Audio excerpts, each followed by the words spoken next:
Monster Synthesis Master. Chapter 421 An Invisible Ghost. The flashing dagger and throat crusher drew a sharp arc in the grey fog and cut off the hanging man's arm. Link furrowed his brows. He didn't feel as carefree as he did when he cut through the flesh. Instead, he felt an indescribable difficulty when he cut through the flesh. Link's front foot landed on the ground, while the Prophet and Tangju's back foot fell, landing on their butts. The macaw and wind-chasing wolf were so scared that they took a few steps back when they saw the rotten arms on their bodies. Squat down. Wind-chasing wolf and the macaw had never seen such a scene before, so they squatted on the ground without saying anything. Wind-chasing wolf also skillfully held his head with his hands, like an old PK player who was caught offside in an anti-prostitution fight. The macaw squatted down first, but after that, it tilted its head and thought, "AI, that's not right. I'm not tall enough for the monsters in the grey fog to catch me. Even if I'm holding a camera rooster, it's not enough. Why should I squat down?" He immediately got up and started to focus on the shoot. The severed rotten arm seemed to still have some feeling. Through the damaged skin tissue that was stuck together with flesh and blood, one could clearly see the blood vessels, muscles, and bones. Wind-chasing fixed eye looked at his arm. The rotten part was irregular. The back of the hand could clearly see the bone, but the wrist was cut open. The flesh, blood, bones, and tendons were exposed. Then the arm was missing and empty, and the muscle tissue oozed a strange dark green liquid from time to time. It was hard to imagine that such an arm actually had the terrifying strength to lift a player with its bare hands. The Prophet and Tangju, who had fallen to the ground, saw the forearms that were tightly holding onto their arms and immediately got up in fear. However, as soon as it left the ground, Link pressed it down again, and its butt hit the ground for a second time. At this moment, above their heads, many more arms appeared in the grey fog, randomly grabbing something. The low altitude that was only 2 meters high, the rotten arms dancing in the grey fog, and the temperature under their feet was as hot as the red land of the desert at noon. The whole scene was extremely shocking and strange. What are these things? Link, what did you see when you went up? The macaw asked as it raised its head to film. Although it could fly, it would rather die than flap its wings after seeing this strange scene. Link's expression was serious as he raised his hand to signal for the macaw and the players to hide. Link jumped into the grey fog for the second time. A whistle arrow flew out of his sleeve. This time, Link landed with the hanged man. The hanged man fell heavily to the ground. As his feet were tied and one of his arms had been cut off by Link, he started wriggling like a maggot on the ground. The hanging man did not have a lower jaw, and his tongue and mouth were completely exposed. It looked extremely terrifying. 1/3 of his skull was missing, one of his eye sockets was extremely empty, and the other eye was also on the verge of collapse. The macaw at the side gathered its courage and went forward to film. It stood on its tiptoes and looked into its skull, and it shivered. He saw. Most of the brain was empty. The real brain had already shriveled and dried up, shrinking to the size of a walnut. There was also something that looked like a muscle tendon, barely hanging an eyeball. As the hanged man swung it violently, it gave off the feeling that the shriveled eyeball was about to break free at any time. Other than that, one could clearly see that the left side of his chest had been completely hollowed out and pierced through. This is the Heartless. As soon as Link finished speaking, a whistle arrow flew down from the grey fog and accurately nailed the Heartless' feet and hand to the ground. The macaw was dumbfounded. Heartless. This thing's brain is withered and it doesn't have a heart. How did it survive? Link squatted down and examined it carefully. There were irregular cracks on the Heartless' ribs in the left atrium. The scabs around them seemed to have been torn apart. It seemed that an external force had pierced through his chest and taken his heart away. The so-called Heartless, to be precise, are infected with the puppet virus. He didn't need his brain to think, and he didn't need his heart to provide him with energy. His entire body was completely dominated by the virus. The reason why it's called the puppet virus is because once infected with this virus, the brain will shrink rapidly and be carried by the virus like a walking corpse. Link looked up at the grey fog above him and cut down the arm. Upon hearing that it was a virus, the macaw was so scared that its face turned pale. It was afraid that this thing would accidentally enter its body. If its intelligent brain shriveled to the size of a walnut and became a walking corpse, it would be a loss for the entire universe. Link's eyes were blank. In his previous life, he had never heard of the golem virus in the quagmire of death. In his previous life, this item first appeared in a public exhibition by a big collector of fae. In the exhibition, there was a burial object from an old era. As a result, some of the tourists and staff who participated in the exhibition were infected with the puppet virus. Overnight, there was an outbreak of zombie puppets in Fae, and the number exceeded 1 million. All the infected people's brains shrank and their hearts disappeared. Although the players and NPCs sent out their forces to suppress it in the end, there was no conclusion as to how this virus came about and where it came from. This story took place at the end of version 1.0. When version 2.0 ended, players received a mission to return to the Wasteland planet to investigate. This Magic Night massacre was then dug out from the dust of history and led to version 3.0 Doomsday Echo, Revival of the God of Plague. It was only then that the players realized that the puppet virus was a foreshadowing buried in the early stages of the game to activate the later versions and lure out the cursing sect. However, at that time, the exploration of the death quagmire was in full swing. Why didn't he hear the players say that they had found Heartless or that the puppet virus had broken out? Furthermore, the players had also found quite a number of Kaz crystals from the underground base, and no one had been infected by the virus even though they had touched them along the way. Strange, strange. Link racked his brains but still couldn't think of a reason. Looking at the writhing Heartless on the ground, Link took out 3 flying daggers and stabbed them into Heartless' legs and palms. The throwing knife was only of normal quality, and it couldn't even pierce through the Heartless muscles. The macaw at the side was dumbstruck. This thing's skin was actually so hard? Even someone as strong as Link couldn't pierce through it. This thing is so hard that even you can't cut through it with one strike. The macaw exclaimed. Link used his palm to press the flying knife down. It pierced the Heartless ankle and nailed his palm to the ground. Heartless, infected with the puppet virus. The first effect of the virus was to shrink the brain and control the body with the virus. The second effect was to strengthen the body. Although the Heartless were rotten and their internal organs were gone, their muscles, bones, and even skin were extremely tough and could not be hurt by ordinary swords. Although the power of guns and cannons is great, Heartless people don't feel pain and will continue to attack. Then how can we completely destroy them? The macaw recorded what it saw. High temperature, burning fire. Throwing them into a high temperature of over 3000 degrees Celsius would gradually exterminate the puppet virus. The burning will last for 5 hours, and when it's completely burned to ashes, it'll be completely exterminated. Lin K explained it in a casual manner, but the 3 players at the side and the reporter, Macaw, were dumbfounded. 3000 degrees Celsius would take another 5 hours before it was completely burned to ashes. Even if it was made of metal, it shouldn't be this exaggerated, right? After nailing the Heartless, Link entered the Swarm Commander mode and saw that Fu was 3 kilometers ahead. Fu had been standing there for half an hour without moving.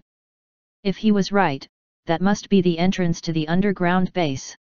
Link whistled. The whistle arrow that was stuck in the Heartless flew up without a trace of blood and returned to Link's sleeve. This scene left Tangju and the Prophet dumbfounded. Tangju didn't even have the chance to carefully observe whether this little thing was a small robot or some kind of living creature. For the rest of the way, we'll bend over. Link found Fu's location and looked straight ahead. It was a pile of rocks. If he was right, the entrance to the underground base should be nearby. The macaw circled around to a position further away from the Heartless, stretched out its wing, pointed and asked, "Then, what should we do with this Heartless?" "Fu isn't with me," so I'll nail it here first and take it away when I pass by. Let's hurry up and find the entrance to the underground base. Link then pointed to a pile of rocks 3 kilometers away. The rocks were so high that they reached the clouds and stretched for hundreds of feet. It looked like an abandoned and damaged stone fortress. Fu's position is right there. Let's hurry up. The group bent over and moved forward quickly, heading towards the pile of rocks.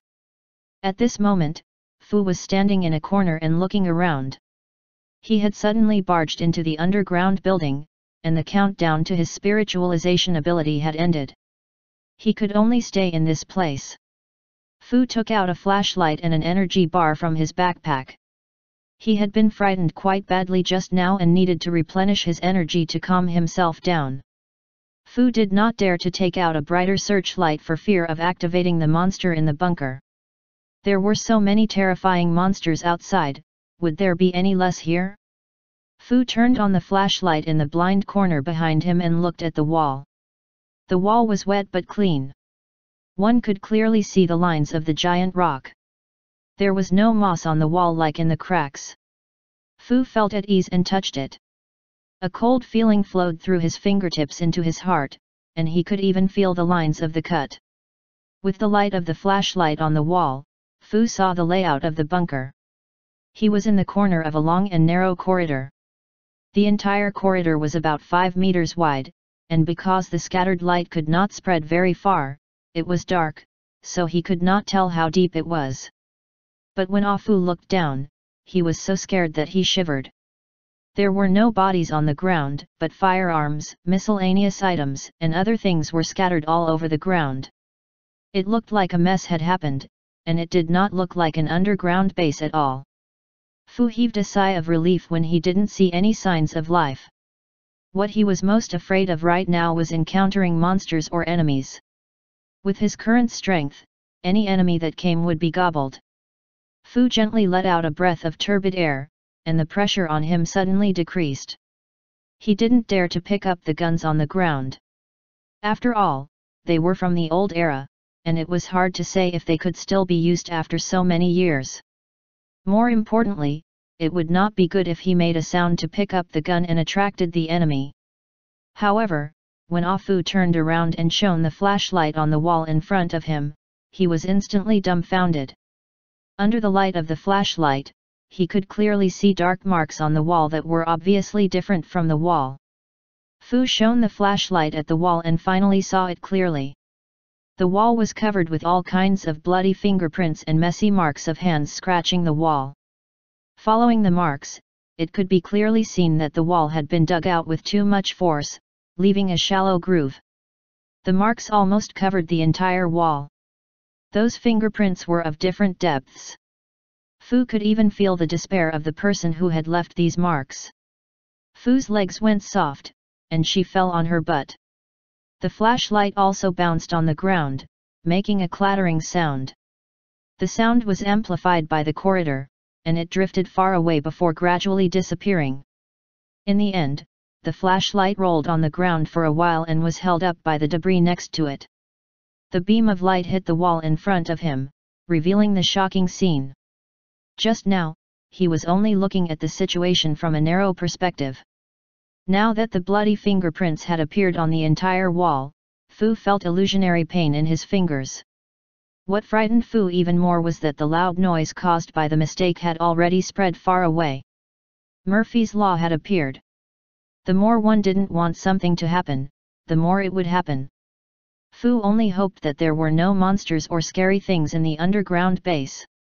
He also hoped that Boss could find him as soon as possible. Fu looked at the blood wall in front of him and quickly grabbed the flashlight beside him and turned it off.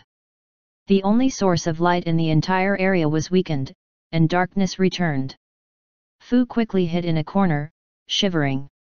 "Boss, can you feel my cry for help? Come and save me, Ying Luo." Fu muttered to himself, but he couldn't help but think of the bloodstains on the wall. The image unconsciously connected to the nuclear explosion in the old era. When the door fell, the soldiers from the research institute who were fleeing in the underground base wailed and used all their strength to leave bloodstains on the wall when the door fell. How terrifying was their will to live. Fu didn't dare to investigate what had caused this situation, but the more he thought about it, the more terrified he became. Fu's heart was beating wildly. But suddenly, he heard another sound beyond this heartbeat. The sound of water dripping from the sky to the ground could be heard. In this tunnel, it was very clear. Is there water? Fu's eyes lit up. According to the technique his boss had taught him, any place with water droplets was likely to be connected to the outside world. Bang, bang, bang. Just as Fu was deep in thought, there were 3 loud bangs. A bright light suddenly burst out in the tunnel. The lights at the top of the tunnel lit up one by one. At first, it was the one above Fu's head, and then it lit up all the way down the tunnel. Just like a cricket. Some invisible spirit pressed the switch one by one and led him into the dense fog. P.S. It's the end of the month. I'm begging for monthly votes. I'm ranked 98th now, hanging on the edge of 100. I'm only a few votes away from being F***ed by the brothers behind me. I hope everyone has pity on Wanjun. Don't hide the monthly votes anymore. I don't want to be F***ed 555. Chapter 422 The Survivor. Fu looked at the bright light above his head in horror, and then stared at the end of the tunnel in the distance, as if a monster would appear in the next second. Fu looked at the ground. There were all kinds of abandoned things on the floor of the tunnel. Bed sheets, quilt covers, various damaged instruments, clothes, rusty weapons, and books with leather covers that had been worn out for many years. Fu tiptoed a few steps forward and picked up a military assault rifle from the ground. He had seen this type of assault rifle in the Colosseum before. Some of the descendants of the official families in Dragon City came to the Colosseum to launder their money. Their bodyguards and guards were equipped with this type of 7.62mm assault rifle nicknamed T-Rex. It was a fully automatic rifle with a regular magazine capacity of 30 rounds. It was highly lethal, but its aiming accuracy was not high. It was cheap, but it was extremely suitable for mass production. Most importantly, it was suitable for all kinds of combat environments and was extremely durable. Fu picked up the T-Rex assault rifle. The wooden butt was as clean as new, without any signs of decay, and the inside did not soften when pinched. After removing the magazine, the yellow bullets were full, and none of the bullets were moved. Fu glanced at the house in the distance, then lowered her head and continued to study the gun. Based on his shallow knowledge of guns, he was 80% confident that the gun could continue to be used after some observation. He reloaded the gun and stealthily loaded it, afraid that it would make an uncontrollable noise again. Then, on the messy ground, he dismantled a few fully loaded magazines and stuffed them into his pocket for backup. After doing all this, Fu finally had some confidence, and then he continued to hide in the corner, waiting for Boss Link to arrive. But at that moment, the light above Fu's head began to flash intermittently, as if it had a bad connection. Fu raised her head to look at the flashing lights. After a few seconds, the lights above her head returned to normal, and the lights in front of her began to flicker due to a bad connection. One by one, all the lights began to flash as if they had been designed. 1 or 2 flashes could be explained as bad contact, but all the lights in his field of vision flashed one after another, and a strange atmosphere gradually rose. When the last street light in Fu's field of vision stopped flashing, he, who thought everything was over, realized that the light above his head lit up again, followed by the second and third lights. It was like some kind of signal, guiding him forward. Fu stood up and looked at the indicator light that kept on repeating, hesitating. If he continued to wait, he should be able to wait for his boss's rescue. However, the light above him was clearly guiding him into the interior. What was in this underground base? Why did all the lights suddenly light up? There were also bloody claw marks on the walls, but there were no corpses here. Everything was guiding Fu's exploration. I came in after spiritualizing, and there's obviously a dead end behind me. Even if Boss and the others wanted to find me, they would have to find the main entrance. If this underground base is really dangerous, boss and the others will definitely be ambushed when they come in. Fu's brain was working quickly, and then he came to a conclusion: if boss came to find him, he would be in danger in the underground base. After thinking this through, the timid Fu suddenly felt a surge of strength. His duty was to help his boss. How could he let his boss be in danger because of him? Fu kept encouraging himself, then stood up with the T-Rex assault rifle in his arms. He mumbled to himself as he moved forward. I can't let boss fall into danger to save me. I have to find out by myself if there's any danger here, Ying Luo. Even if there's danger, I still have that trick I can use. I hope it can hold on for a while, Ying Luo. Fu tried to move forward, and the flashing light above his head followed him, like a beacon. He also noticed that the lights would go out and stop flashing wherever he walked. There really was something guiding him forward. Fu's scalp went numb. He increasingly felt that there was something invisible shrouding him in this underground base. Maybe he was peeping in the dark. Fu's legs were shaking as he walked down the tunnel. At first, Fu had to turn his head 3 times for every step he took, for fear that some monster would suddenly rush out of the deep darkness and pounce on him. However, after walking for a few hundred meters, there seemed to be no sound or signs, and Fu gradually became bolder. The tunnel was very long. Under the guidance of the lights, a lot of Fu's doubts and nervousness were dispelled. He consoled himself, even though the strange atmosphere is over my head, at least I didn't see any enemies or monsters along the way. Bang! Bang! At the end of the tunnel, the lights came on. A round transfer hall appeared in front of Fu. The circular transfer hall had a diameter of 20 to 30 meters and was connected to a total of 4 corridors. Fu's one was listed separately, while the other 3 were at a 30-degree angle. They happened to be in his field of vision. They were like 3 huge black mouths, like the mouth of a dowdy, swallowing anyone who dared to enter. The splattered blood on the ground and walls was a ghastly sight. After decades of oxidation, the blood stains had long been oxidized and blackened, but they were particularly clear against the light gray cement. Unlike the bloody claw marks they had left, the blood stains here were all spurting out.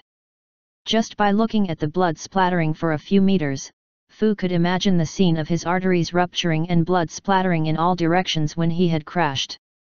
Similarly, there were no corpses in the transfer hall, only a mess and bloodstains. Fu quickly thought of the dense arms that stretched down from the grey fog in the Red Land. Those people might be the people who died in the base. Just as Fu was looking around, one of the road lights lit up, and the bright light illuminated the entire road. You're giving me directions again, aren't you? Fu thought for a moment, picked up a few more magazines from the ground, and continued to walk in the direction of the light. There were all sorts of old objects scattered on the ground, as well as faded clothes. They were all products of the old era. It seemed that the base was indeed destroyed by a nuclear explosion in the old era, just as boss had said. Fu continued to walk forward, but his speed was getting slower and slower. The blood on the wall was getting more and more violent, and some of it even showed signs of explosion radiation on the wall. The center of the wall was smashed into a large pit, looking ferocious and terrible. Although Fu had never been a forensic doctor, he could still guess what had happened that year based on the traces left at the scene. The bloodstains from the massacre became more obvious, and Fu's footsteps became slower. Combined with the bloody claw marks on the wall, he had already connected these trivial clues together in his mind, and a story picture was vaguely formed in his mind. After the nuclear explosion, something terrifying must have been released from the underground laboratory. All the underground workers tried to escape after failing to resist and were slaughtered by the terrifying thing. The bloody claw marks on the wall were the evidence of their inability to retreat. Fu panicked again, and his voice trembled as he tried to comfort himself. You've already spent so much effort to lure me, there's no need to lure me to the monster's door, Ying Luo. Also, it's been 40 years, even if it's a monster, it should be dead by now. Now, Fu's scalp was numb, and he was forced to continue moving forward because he wanted to test the danger with his own body and see if there was any danger in the underground base. If there was any danger, he would have to find a way to spread the information so that boss would be on guard. The tunnel soon came to an end. This time, there were many forks in the road, but the scene was similar. In addition to the blood stains, there were also many bullet holes left on the wall. Interweaved together, it was a true record of everything that had happened decades ago. After walking for more than 10 minutes, Fu heard a loud sound of electricity, and a magnificent underground base appeared in front of her. The underground base's central hall was the size of a football field, and huge searchlights dispelled the darkness and lit up the surroundings. There were many metal bridges in the middle hall, which were crisscrossed, especially the high-level and low-level overlapping each other, which was dazzling. Fu stood on her tiptoes and looked down. The center of the underground base was hollow, and the abyss below was so dark that the bottom could not be seen. Only a giant steel pillar in the middle was pulled up from the abyss, along with the ground and the top. All the iron bridges converged at the center of the iron pillar, and then extended into different roads. Under Fu's feet, there were another 10 floors of such space. Some of the metal bridges were even distorted and broken in half, falling onto the metal bridges on the lower floors, forming a multi-level connection. Fu stood by the iron bridge and scratched his head, at a loss. The iron bridge on his level was in a radioactive state, and at a glance, it could lead to 7 places. There were also a number of iron bridges spread out on the first 10 floors. You led me here, but you didn't tell me where to go next. As soon as he finished speaking, the giant steel pillar connecting the heaven and earth in the center lit up. If one looked carefully, they could see transparent bulletproof glass, as well as the elevators, gears, cables, and other equipment inside the bulletproof glass. Ding! The elevator door opened, and there were also drops of blood on the glass. Gulp! Fu swallowed a mouthful of saliva and looked around. After a moment's hesitation, he decided to follow them and take a look. However, Fu regretted it the moment he stepped onto the iron bridge. It was like a rusty iron bridge that was easily destroyed. Stepping on it made a creaking sound that made one's teeth ache. It reverberated back and forth in the barrel-shaped abyss. There were also dust and gravel that had been accumulated for decades. They fell with the rustling of his footsteps. The slightly larger stones fell onto the iron bridge below, making clanking sounds as they collided with each other. Just like the naughty child living upstairs, the more you expect him to be quiet, the more mischievous he will be. Fu's scalp went numb, and his entire body seemed to be frozen. He stood on the iron bridge, in a dilemma.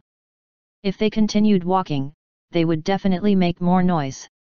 However, if he retreated... Fu turned around and took a look. His whole body trembled and he kept quiet out of fear. In the darkness, he saw 6 or 7 red dots that were close to each other. They rose and fell in sync, and the changes between them were rhythmic.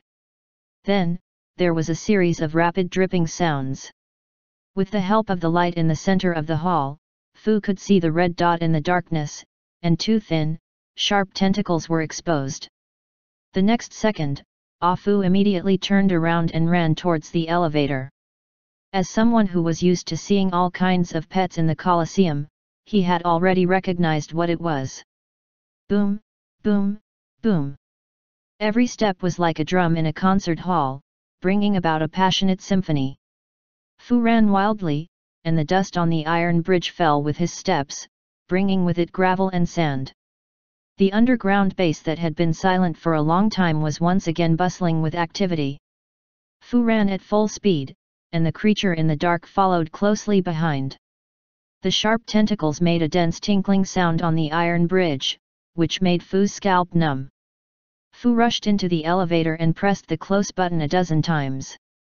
However, because it had not been activated for decades, the elevator line was old, and the elevator door showed no signs of closing. Fu adjusted the safety of the T-Rex assault rifle, then fired wildly at the red-patterned spiders on the iron bridge that were rapidly approaching. The muzzles of the guns were like fire dragons, and the bullets poured on the iron bridge like water. The sharp and harsh sound of the gun made a high-frequency vibration, and the barrel-shaped space buzzed.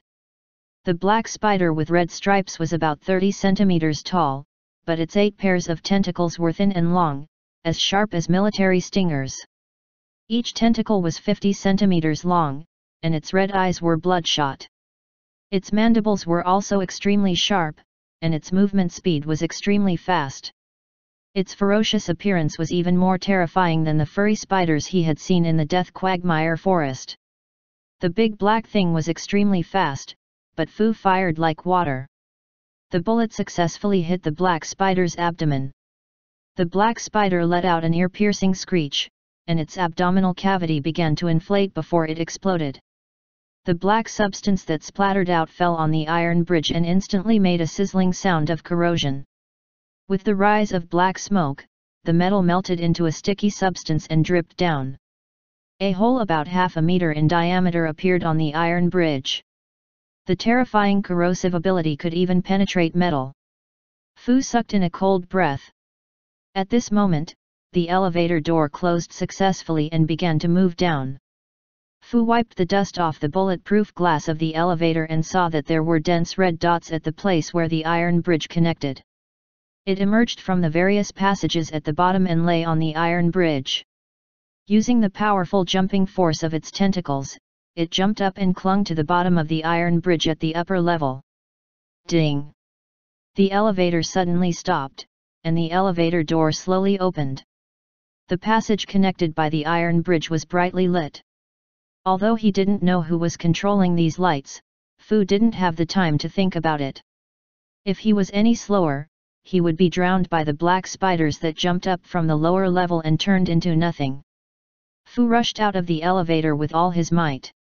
Following the mysterious man's guidance, he rushed over the iron bridge and entered the tunnel. Just as Fu's front foot entered the tunnel, a heavy opening and closing sound came from the top of the tunnel, and the stone door slowly closed. The black spider reached Fu's level like a black sea and rushed toward the tunnel like a wave. The first batch of black spiders successfully entered the tunnel. The remaining spiders were crushed to death by the stone door before they could even make it in. The black corrosive liquid that splashed out corroded their companions beside them as well, causing a large amount of black smoke to rise. Fu was still running wildly. The dripping sound of the sharp tentacles behind him as they walked on the ground was so loud that it made people's scalps numb. Fu didn't dare to look back. He was afraid that if he stopped, he would be eaten by these terrifying spiders. The only thing he could do now was to believe in the light's guidance.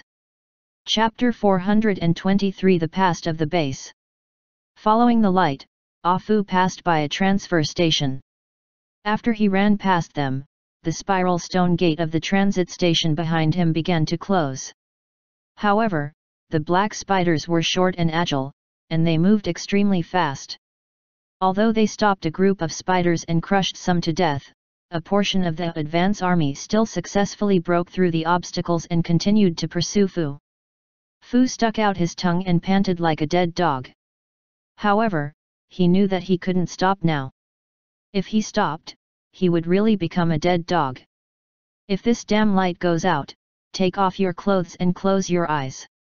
With my skin color, there's a high chance that I can become invisible. However, Fu's complaints stopped very quickly. It took less than half a second for his expression to change from shock, confusion, and then to a breakdown. Even if a face-changing master of Sichuan opera came, he would have to admit defeat. At the end of the tunnel, the last light kept on flashing. At the end of the line was a large iron gate. There was a rotating round handle on the large metal door. There was a thick layer of rust on its skin, and Fu even doubted that it could be unscrewed in a short time. The rustling sounds behind him had decreased by more than half, but there was still a group of people following behind him without stopping. The sound seemed to be getting closer and closer. Fu took a deep breath and ran to the finish line. He put his hands on the round handle and twisted it with gritted teeth. However, no matter how hard he tried, the round handle of the big iron door did not move at all. Only the rust on the handle fell off like snowflakes. Fu looked back and saw that the black spider had already appeared around the corner. Seeing that Fu had no way out, it opened its mouth and let out a shrill screech that sounded like fingers scratching glass. It immediately launched its final attack. Fu's grip on the round handle loosened, and she no longer thought about how to open the door. He picked up his gun, reloaded it, and faced the threat of the black spider. The muzzles spat out flames like dragons, and bullets poured out. The black spiders moved extremely fast, but many of them were hit by stray bullets, exploding on the spot and making sizzling sounds of corrosion. Fu wasn't sure how powerful the spider was at close range, but when he thought of the corrosive liquid that would splash after it was killed, he was determined not to let it get close. If it could even corrode metal, the consequences of touching flesh and blood would be unimaginable. After a clip of bullets, Fu skillfully changed the magazine. There were only a dozen or so black spiders left, and they were already 10 meters away. Although the black spider did not know how to climb walls, it had great jumping power. It could jump up to 2 or 3 meters high. Fu's heart was beating wildly. If this magazine of bullets couldn't kill all the black spiders would pounce on him before he could reload after the magazine was empty. With the mental pressure, the firing speed of the gun in his hand was affected. Every bullet was fired more carefully. The black spider was hit in the abdomen in the air and on the ground, and it burst out with corrosive liquid. Even through the gas mask, Fu seemed to be able to smell the sour smell of corrosion. 13, 12, 11, 10, 9, 8, 7 Luan. Fu's heart was extremely tense as he watched the black spiders being eliminated one by one. The black spider was also shocked by the accuracy of the man's shot. It stopped charging and began to turn and escape. The corners of Fu's mouth curled up slightly as he saw the light of victory. These black spiders actually knew what fear was. Crack! Crack! But at this moment, Fu heard the sound he least wanted to hear. The sound of the card being stuck made him fall from heaven to hell in an instant. The magazine was empty. Crack! Crack! Fu pulled the trigger again, unwilling to give up. It was still the crisp sound of the gun being jammed. The fleeing black spider could not hear the gunshots, nor could it see the fire. It immediately stopped in its tracks and quickly changed its appearance to pounce on Fu. I can only risk my life. There was no time to reload due to the distance between the two. Fu picked up the T-Rex assault rifle and used it as an iron rod, throwing it at the black spider. With a shrill noise like a baby's cry, a black spider was sent flying. Fu suddenly looked like a god of war.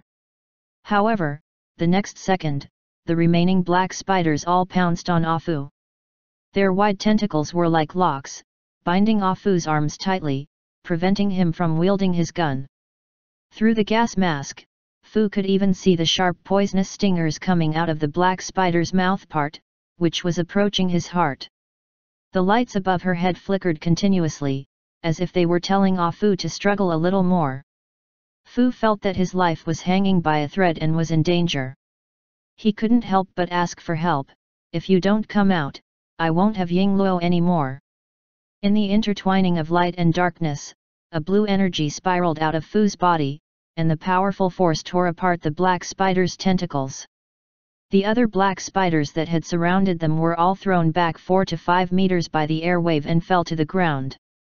The blue soul stood between Fu and the black spider, its muscles as firm as a mountain of flesh. Fu coughed and stood up. His neck had been tightly clutched by the black spider's tentacle just now, and he was a little out of breath. At this moment, Fu was carrying the coffin of the Vulture Palace on his back. The coffin was half open, and a blue energy was connected to the blue soul standing not far away. I thought you wouldn't ask for help until you die. The 9-patterned dragon smiled. Fu's chubby hands rubbed his chubby neck. I owe you a favor. The 9-striped dragon looked at the black spiders in front of him and laughed disdainfully, but his smile turned into self-mockery. He didn't expect that the general under the boss of Green Dragon was so powerful. After dying, he still had to deal with these bugs. The difference was a little too big. Just these few bugs. Fu pointed at the round handle of the large metal door behind them. Open the door for me. The 9-patterned dragon clenched his fists, and 2 balls of soul flames suddenly condensed in his fists, burning fiercely. His entire soul had thinned by more than a layer, and the color was gradually fading. It was as fast as a startled swan and moved like thunder. The 9-patterned dragon ran like lightning, and the 2 balls of soul flames gathered on its fists shot toward the black spider. The black spiders that were pouncing at him were instantly enveloped by the blue flames and burned to ashes. They didn't even have the chance to explode or corrode before they were burned to ashes. 1 punch for 1 small spider. The blue flames in the entire corridor were like fireworks that were set off to celebrate Fu's successful escape. A black spider pounced at the 9-patterned dragon and extended its tentacles to grab its head. However, before it reached the 9-patterned dragon, its body went straight through its soul and it hugged it. In the next second, the 9-patterned dragon turned around and punched out with its soul. The black spider's body was engulfed in blue flames, and it disappeared with a wisp of black smoke. The 9-patterned dragon clapped his hands, and the soul power in his hands returned to his soul evenly. The dim soul color returned to normal. Fu opened her mouth wide and clapped her hands like a seal. Amazing! The soul of an incorporeal body can be condensed into a real body. You're really something. The 9-patterned dragon's face darkened. He felt that this was not something good. If he's really that powerful, do you think I'd have to hide in the Ling Vulture Palace? The 9-patterned dragon walked quickly to the circular handle. He gathered his soul power on his arms and began to turn the circular handle. Creak, creak, creak, creak. The rusty round door handle started to turn, and the rust fell off in patches. The dull sound of gears turning could be heard from inside the door. Fu looked up and saw the street lights in the tunnel flash as if they were cheering for him. Although he didn't know what the hell it was, Fu had actually formed a connection with this mystery through the light, even forming a stable communication. Thump! With a heavy impact, the round handle of the big iron door was completely twisted to the bottom, and the door could be opened with a pull. Do you want to do it or should I? The 9-striped dragon turned around and asked. I'll do it, Fu said after taking a deep breath. He didn't know what was behind this, but Fu had a premonition that the light that was guiding him didn't seem to have any ill intentions. Or rather, he had no ill intentions for the time being. But whatever it was, he had to personally open it. I can't be out for long, about 5 minutes. I'll go back first. Call me if you need anything. After saying that, the 9-patterned dragon collapsed into a cloud of green soul mist and returned to the Ling Vulture Palace behind Fu. Then, the coffin palace turned into green smoke and dissipated. Fu stepped forward, grabbed the circular handle with both hands, and pulled it outward with force. Creak! The iron gate opened slowly with a heavy noise. It was followed by the sound of electricity being turned on. As the lights lit up, Fu could see the entire cabin. It was a place similar to a hub control station. There was an operating station, a large screen made up of countless CRT monitors, various small personal operating tables, and even a thick bulletproof glass field of vision that allowed one to see the outside world. The entire control panel could be seen at a glance. Fu had checked the ceiling and every corner. After confirming that there was no danger, he closed the big iron door, turned the round handle, and locked it from the inside. This kind of enclosed environment brought a strong sense of security, which was thousands of times better than being in the tunnel. You lured me here, but no one is here? Are you asking me to control the entire underground base? Fu scratched her head and walked to the control panel.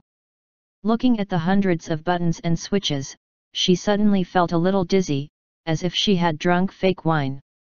There are so many buttons, which one can inform the boss Ying Luo? Fu regretted not knowing more about the Colosseum when he was in charge of the business. The monitoring room of the Colosseum was also very large, and there were many buttons on the control panel. However, it was usually the staff who were in charge, and he only patrolled occasionally. If he had understood the control panel back in the Colosseum, he wouldn't have been so clueless. Just as Fu was looking at the control panel, the lights in the control room went out one by one, leaving only an incandescent light in front of the control panel. Then, a display screen on the control panel lit up, but the background was pure black. There was only a green line in the center of the screen. "You can call me Troy." The sudden mechanical sound startled Ah Fu and she immediately fell from her chair. "Who is it? Who was talking? Where is he?" Fu looked around and hurriedly took out a flashlight from his backpack. He shone it around the control room, but he didn't see anyone. "I'm Troy. I guided you here, stranger." Fu hid under the control panel, holding a flashlight under his armpit and the T-Rex assault rifle in both hands. He said vigilantly, "Then where are you?" "I'm in the underground base." Fu retorted, "Nonsense, of course you're in the underground base. You're the one who lured me here. I'm asking where you are in the underground base." "I'm in this room, and I'm everywhere. Speak human language, or I'm leaving." "You can think of it as me being in the computer in the hub control room. You can get up and sit on the chair to communicate with me." "On the computer?" Fu thought of what he had heard his boss and Dave talking about uploading a person's consciousness to the computer. It seemed to be the same thing this person was talking about. He tried to get up, held up the chair, and sat firmly in front of him. "You said you were in the computer, do you have any evidence?"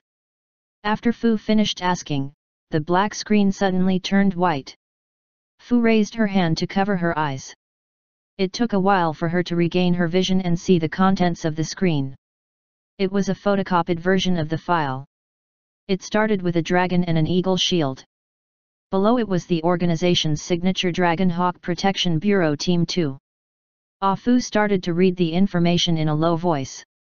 "Troy, from the Federation of Farnight, 34 years old, double Ph.D. in biology and electrical engineering, belongs to the second group of special research course of the Dragonhawk Security Bureau, special researcher. Research topics such as electrified biological nervous system simulation, electrical simulation, etc." There was also a photo of him wearing a white coat. Fu looked at his age and then at the photo. Suddenly, she exclaimed, "Oh, you're only 34 years old and you're already balding. Troy." He suddenly felt that summoning this stranger into the core control room might not have been a wise decision. "That's not the point. The point is that I've proven my identity." Fu scratched his head and said, "You just gave me a random information card, and that's enough to prove my identity. I'm looking at the referee, but that doesn't mean I'm brainless." The computer screen continued to switch to a black background, and the green audio line in the middle was as straight as the heartbeat of a dead person. "That makes sense. Then what will it take for you to believe me?" Fu mumbled for a long time before an idea came to him. "In order to prevent you from preparing the information in advance, I'll ask you the questions next." The computer screen was silent for a moment, and the green audio line started to fluctuate. "Sure. Why are you on the computer? If my timing is correct, it has been 42 years, 11 months, and 29 days since the nuclear explosion. You've seen the information card just now, so you should know that this is the secret base of the second team of the Dragon Eagle Guard Bureau. We were attacked by an enemy's nuclear attack 42 years ago. At the time, I was doing a bioelectric experiment in the laboratory. Because the nuclear attack destroyed the base's electrical system, the base's program entered a self-defense locked state, causing me to be unable to successfully escape from the experiment site before the experiment began. The backup power in the laboratory will support the experiment until the end. I thought I would die under the bombardment of the high-energy particles, but my consciousness was preserved by some magical physical reaction and successfully attached to the base's circuit, Chapter 424 Data Stream of Consciousness. Fu scratched his head naively. You're still alive, you're too lucky. Fu had heard of high-energy particle flow before, only from the conversation between his boss, John, and Dave. When the three of them went to the floating mech city to steal people, they encountered the mechanical pioneers. It was said that the ultimate move released by the mechanical pioneers, the shattering ray, was a high-energy particle flow that could destroy all the DNA strands and soul energy in a person's body, reaching the point of ultimate destruction.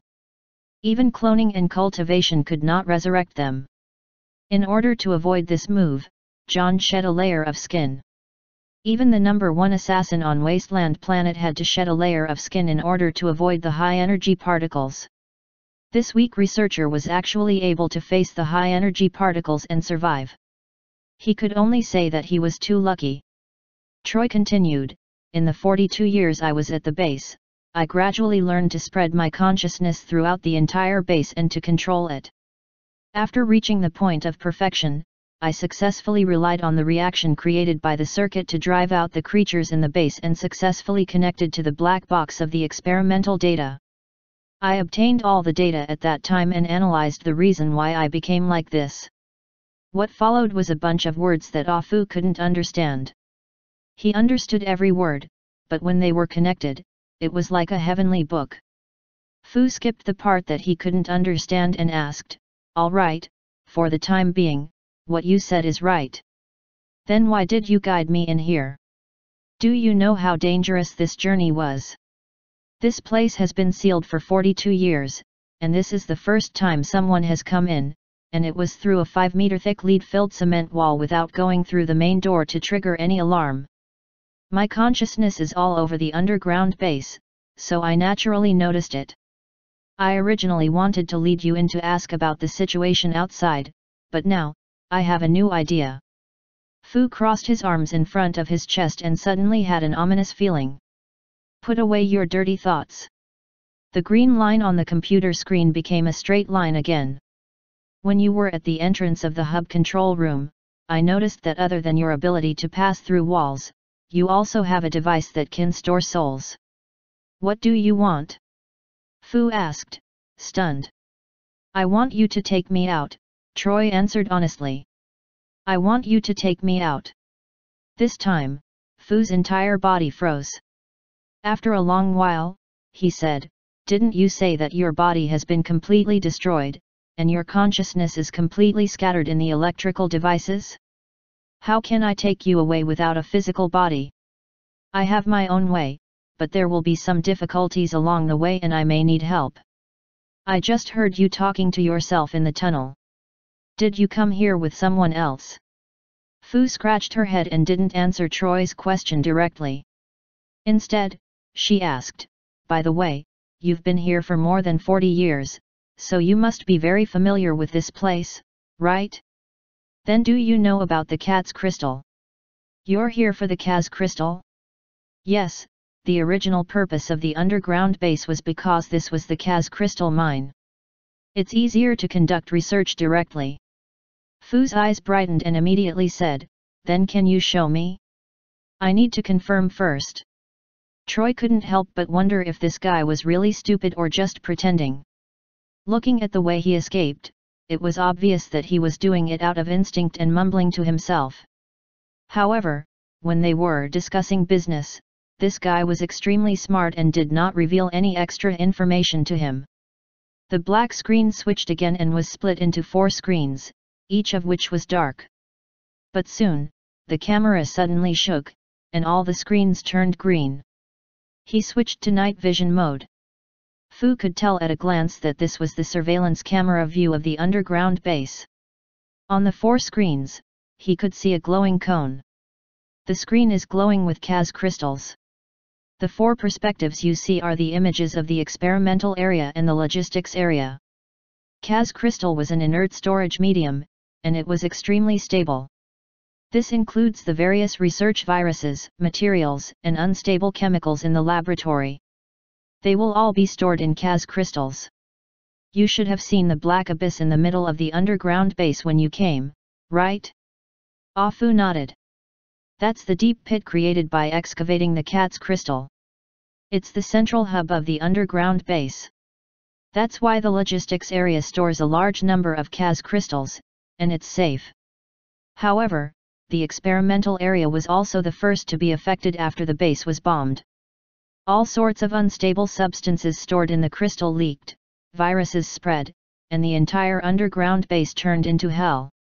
Fu pointed with his thumb and said, "Then, those monsters that were chasing me outside, were they the products of the laboratory's mutation after it was destroyed? There are also the giant spiders, oozlings, and the human hands above the fog." Troy was silent for a moment. "I can't find out what's going on in the desert because my consciousness can't penetrate the physical equipment. However, all the monsters in the underground base had indeed undergone mutation. Some of them were originally underground creatures, and some of them were mutated products of drugs and viruses after the laboratory was destroyed. Those jumping spiders were mutated from the original species in the base. The truly dangerous and terrifying creatures are all roaming around in the experimental area." As soon as Troy's voice fell, Fu saw a strange-looking creature in the picture. On its bloated head, there were dozens of small light spots, which flickered like eyes. Its body was strange, and it was impossible to tell what kind of creature it was. It gave Fu the feeling that it had been put together temporarily. "This Bian. Don't ask me what kind of monsters they are. They've been living in the sealed environment of the laboratory for 40 years and have undergone various mutations. Now, it's impossible to distinguish their species by pure analysis." Fu stared at the 4 images for a long time before suddenly asking, "You're the king of this underground base. Even if I can bring you out, you won't have a physical body outside and can only stay in the storage device. It's just a different prison. What's the difference?" Troy fell silent. Soon, the surveillance screen switched to an energy display. "This is all the power I've accumulated in the underground base over the past 42 years. There's only 29% left. Today, in order to guide you to the hub control room, I used 5% of the power. The remaining power can last for 10 years. After 10 years, all the power will be exhausted and I will lose the power source. So I have to seize this opportunity and find a way to leave this place." After Troy finished speaking, he suddenly froze for a moment. Then, the screen immediately cut to 2 surveillance images. In the images, a group of people forcefully broke through the base's gate and entered the tunnel. "Are these your companions?" Troy asked. On the screen, Fu saw his boss Link, John, King Kong, Macaw, and the players. "That's right, these are my companions. I can't make the decision on what you just said. You have to tell my boss and see what he thinks." After saying that, Fu suddenly thought of something and quickly said, "By the way, there are so many jumping spiders and other terrifying creatures in the underground base. Do you have any way to make a sound? I have to remind my boss." This time, Troy rejected Fu. "My remaining energy is precious. Before I can confirm whether they are willing to save me, I will not consume any more energy to guide them. 5% of the energy is enough to sustain my life for several months, please understand." For Troy, every time he activated his energy, it meant that his life was shortened. He had already taken the risk to lure Fu in, so he would not waste any more lives. Furthermore, he still needed to observe if this group of people really had the ability to deal with the monsters in the underground base. Fu wasn't angry when he heard Troy's words. In his opinion, since he had already turned his consciousness into information, it was natural for him to learn how to calculate the pros and cons.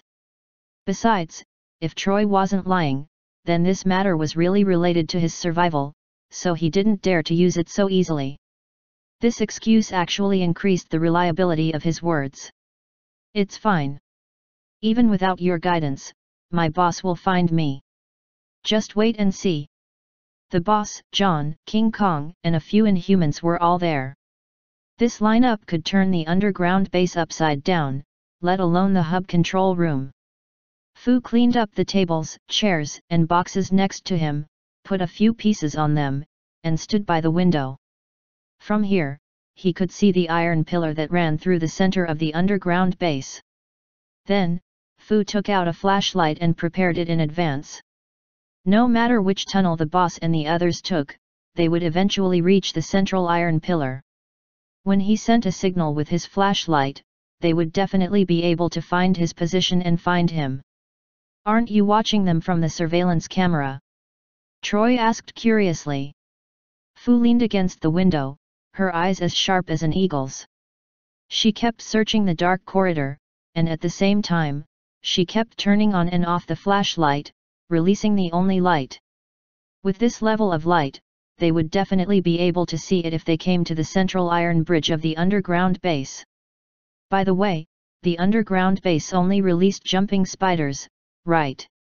Fu asked. "Yes, I am." This was because the gates of the other areas had activated the automatic emergency response device after the nuclear attack, so they were all closed. Only the nuclear dust and the leakage of various fused gases caused the jumping spiders, which were originally the size of a fingernail, to mutate and evolve into what they were now. Because it lived under the mine and its reproductive ability was extremely strong, it could not be stopped at all.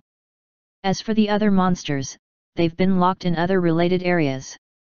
As long as I'm in control, they can't escape. Fu heaved a sigh of relief, and the expression on his face relaxed. "Then don't worry. These jumping spiders can't hurt my boss." Troy's screen switched back to black, leaving only one audio line in the middle.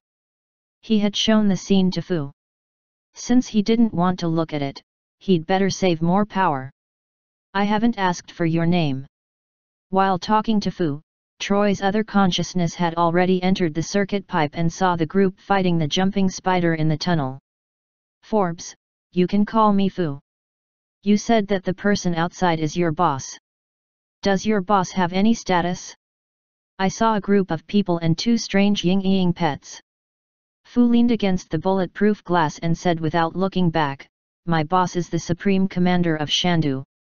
After Fu finished speaking, he was slightly stunned. Something happened to the base on the day of reckoning, and no one has been here for so many years. "Then you must not know the current situation. Let me tell you about Huahua," Fu said in a light tone. When he came to the Sand City, Link had urged him to learn how to drive, read books, and understand history. However, after learning the history of the Freedom Federation, he had never been able to put it to use. Today, he finally had the opportunity. It wasn't just your base that suffered a nuclear attack. At that time, there was an all-out nuclear war between the Federation of Fei and the Van Cque religion. The entire wasteland planet suffered a great blow, and later generations called it the Day of Reckoning. Less than 1/10 of the billions of residents on Wasteland Planet survived, and the rest all hid in underground shelters. This was the first 10 years of darkness. The rules of the entire wasteland were broken and rebuilt. The laws of the wasteland were in effect. Because they lived underground for a long time, people's beliefs were shaken. Various religions rose, and people's desire for freedom and redemption became stronger and stronger.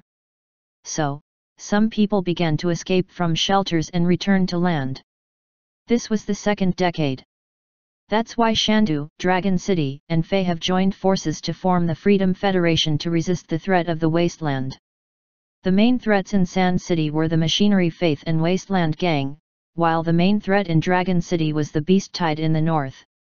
Our boss is the supreme leader of the Sand Capital, General Link.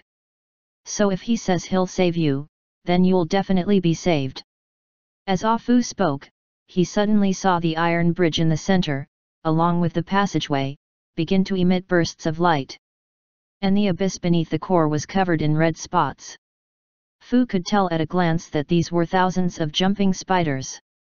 The sound of gunfire grew brighter and brighter, and one could even see the light spots of bullets flying out quickly, creating a pile of sparks on the iron bridge. 6 to 7 assault rifles were fired at the same time, and the flames were as thick as a tree that 3 people could wrap their arms around. Ah Fu's flashlight shone even brighter, and the frequency of its flashes increased. All of a sudden, all the assault rifles stopped firing.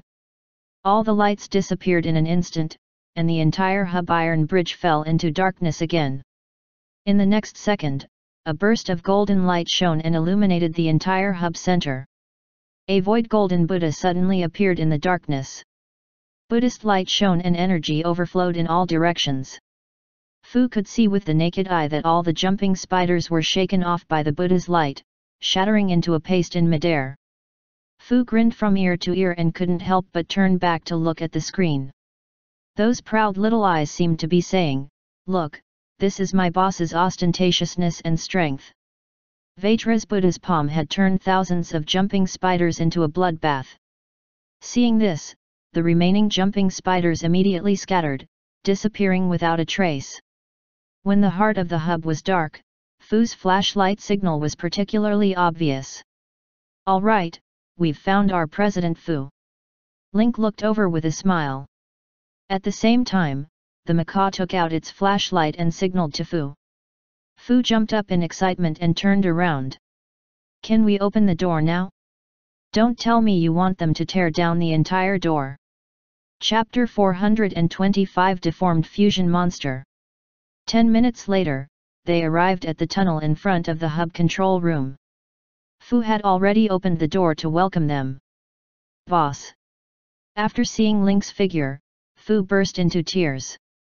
Who knew what he had experienced in the underground base? Now that the boss was here, he could finally put down all his guards. The macaw flapped its wings and pressed off Fu's head on its shoulder as it consoled, all right, stop crying. You're safe now. Hurry up and wipe your tears." Fu was extremely touched, and tears welled up in his eyes. The macaw's words made him feel the kindness and warmth of a big family. However, before he could be touched for 2 seconds, the macaw said, "Come on, have you wiped your tears? Can you accept my interview first? How did you run all the way here from the forest?" Ah Fu's eyes instantly widened, and she opened her mouth to speak but stopped. He felt that his big family had stopped warming up. Link pushed the macaw aside and said, "The interview will be done later. Let's go in and take a look." When Link was in the tunnel, he activated Heaven's Insight and noticed that there was a type of energy flowing in the circuits of the underground base. This energy moved with them as they moved forward. Then, he saw Fu's light at the center of the hub and saw that there was a part of the mysterious energy there. Fu immediately led Link to the hub control room and introduced, "Boss, there's still one survivor in the underground base. He's connected to the entire underground base's circuit, and his name is Troy. I was able to come to the control center all because of his guidance." Link's eyes brightened at Ah Fu's explanation. He entered the hub control room and saw a lit light and a computer screen with a black fluorescent light. Link and Troy went through another round of conversation. Compared to Fu, he understood Troy's experience more. Link tried to search through his memories, but he couldn't find any information about Troy. "Since your consciousness has been completely turned into a signal, why don't you try to use a radio or a signal transmitter to send your consciousness out?" Link's question was much sharper than Ah Fu's and hit the nail on the head. Troy was stunned for a moment. It seems that General Lin is also a person who understands machinery. I've thought of this method before, but because of the nuclear explosion, most of the base's signal transmitters have been damaged. The only one that can be used is too weak. I tried to send out a signal, but I found that the outside world was seriously interfered with, and the signal couldn't even go out of the crater. I knew that the outside environment had changed dramatically. Such a data stream of consciousness could travel freely through wires, pipes, and networks. It had a strong ability to capture information and spread it to physical equipment. He could move his consciousness through radio waves, which meant that if he had the right tools and medium, the maximum speed he could reach was the speed of light. If this was used well, it would definitely be a great killing weapon. However, if he lost control, he would become a difficult enemy. When you said that you would be taken away, did you mean that you would send all the data and consciousness into Fu's Ling Vulture Palace? Troy's tone was excited, and his voice was a little higher. Yes, because my current Veda is both a data and a soul. It meets the conditions to be stored in the Vulture Palace. Once your data stream of consciousness enters the Ling Vulture Palace, you will lose control of the underground base, right? Link caught the key point. Troy was silent for a moment. I can bring you out, but I'm here for the Kaz crystals. I need to gather enough Kaz crystals first and figure out an escape route before I bring you out. Troy immediately said, I'm familiar with the underground base. I can help with the retreat route. The Kaz crystals are mainly distributed in the experimental area.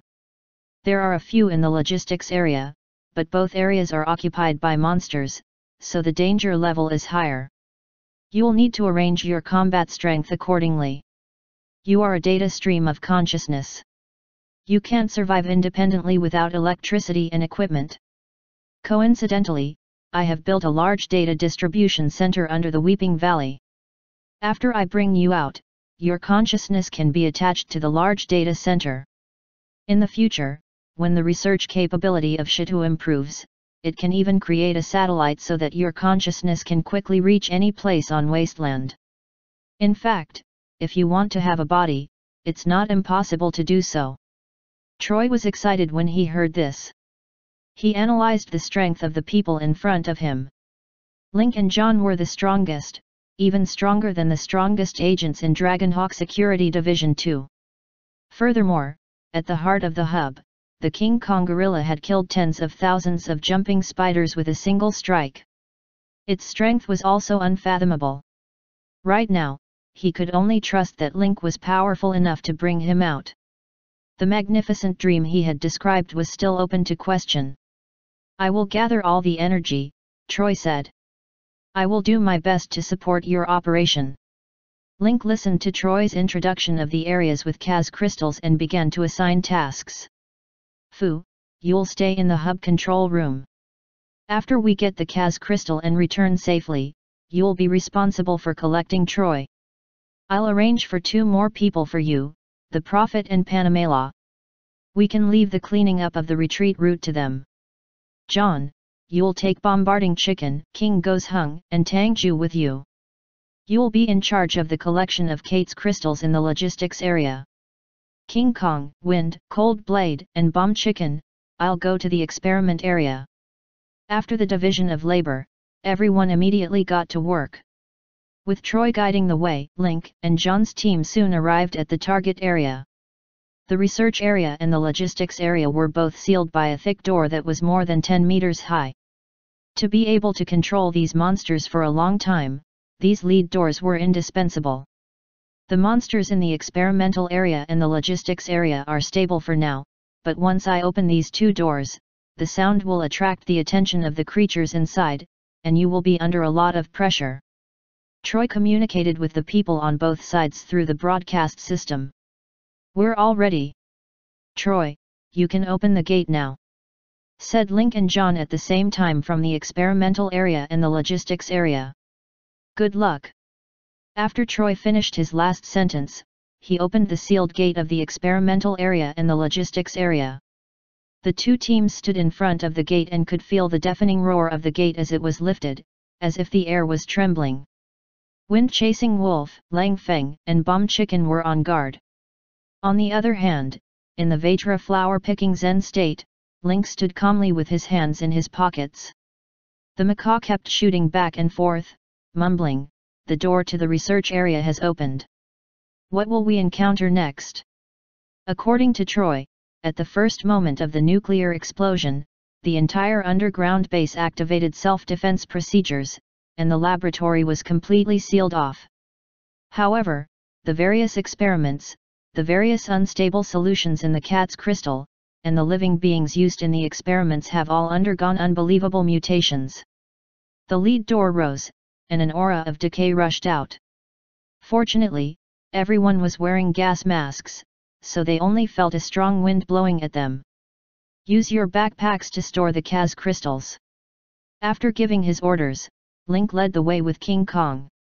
The experimental area had been sealed for more than 40 years. The existence of monsters and the chemical reactions used to store the experiments had destroyed it beyond recognition. Broken walls were everywhere. Link and King Kong walked into the experiment area, with the macaw following behind to film. Troy turned on the lights that could be used in the two zones according to the brightness. Link looked around as he walked. He couldn't help but remind, "Be careful. There should be some large creature here." The walls had collapsed from the impact, and the steel plates had traces of being hit hard. The bricks and tiles on the ground were dragged, pushing the obstacles to the sides. The corridor formed was 2 to 3 meters in diameter. The few of them were pushing forward. Some of the collapsed or dilapidated laboratories were illuminated by the double illumination of lights and flashlights. Wind-chasing Wolf, Lang Feng, and Bomb Chicken immediately jumped into the laboratory to collect the crystals and put them into their backpacks. Boom! Boom! Boom! At this moment, a violent tremor suddenly came from the distance. The ground trembled, and a huge creature slowly walked out from the experimental area. The players who had finished collecting the crystals poked their heads out of the laboratory and saw a giant monster that looked like a tumor. Other than his legs, he could not understand the rest of his body. It was like a lump of rotten meat that had melded together in a disorderly manner. It was 4 to 5 meters tall and had a pair of elephant legs that moved as steadily as Mount Tai. It could support the tumors all over its body. The heads, hands, and feet on his body fused together at will and floated on the surface of the tumor. Each head could still think and speak. When a bunch of heads came together, they made all kinds of unbearable noises. In the stomach of the tumor, there was a crack about 2 meters wide. Through the light, dozens of intestines could be seen in the crack, which were casually stuffed into the mouth. The monster didn't have any arms, or rather, it had arms all over its body. Its body was even densely embedded with many eyeballs. From a distance, it looked like a sprouted potato.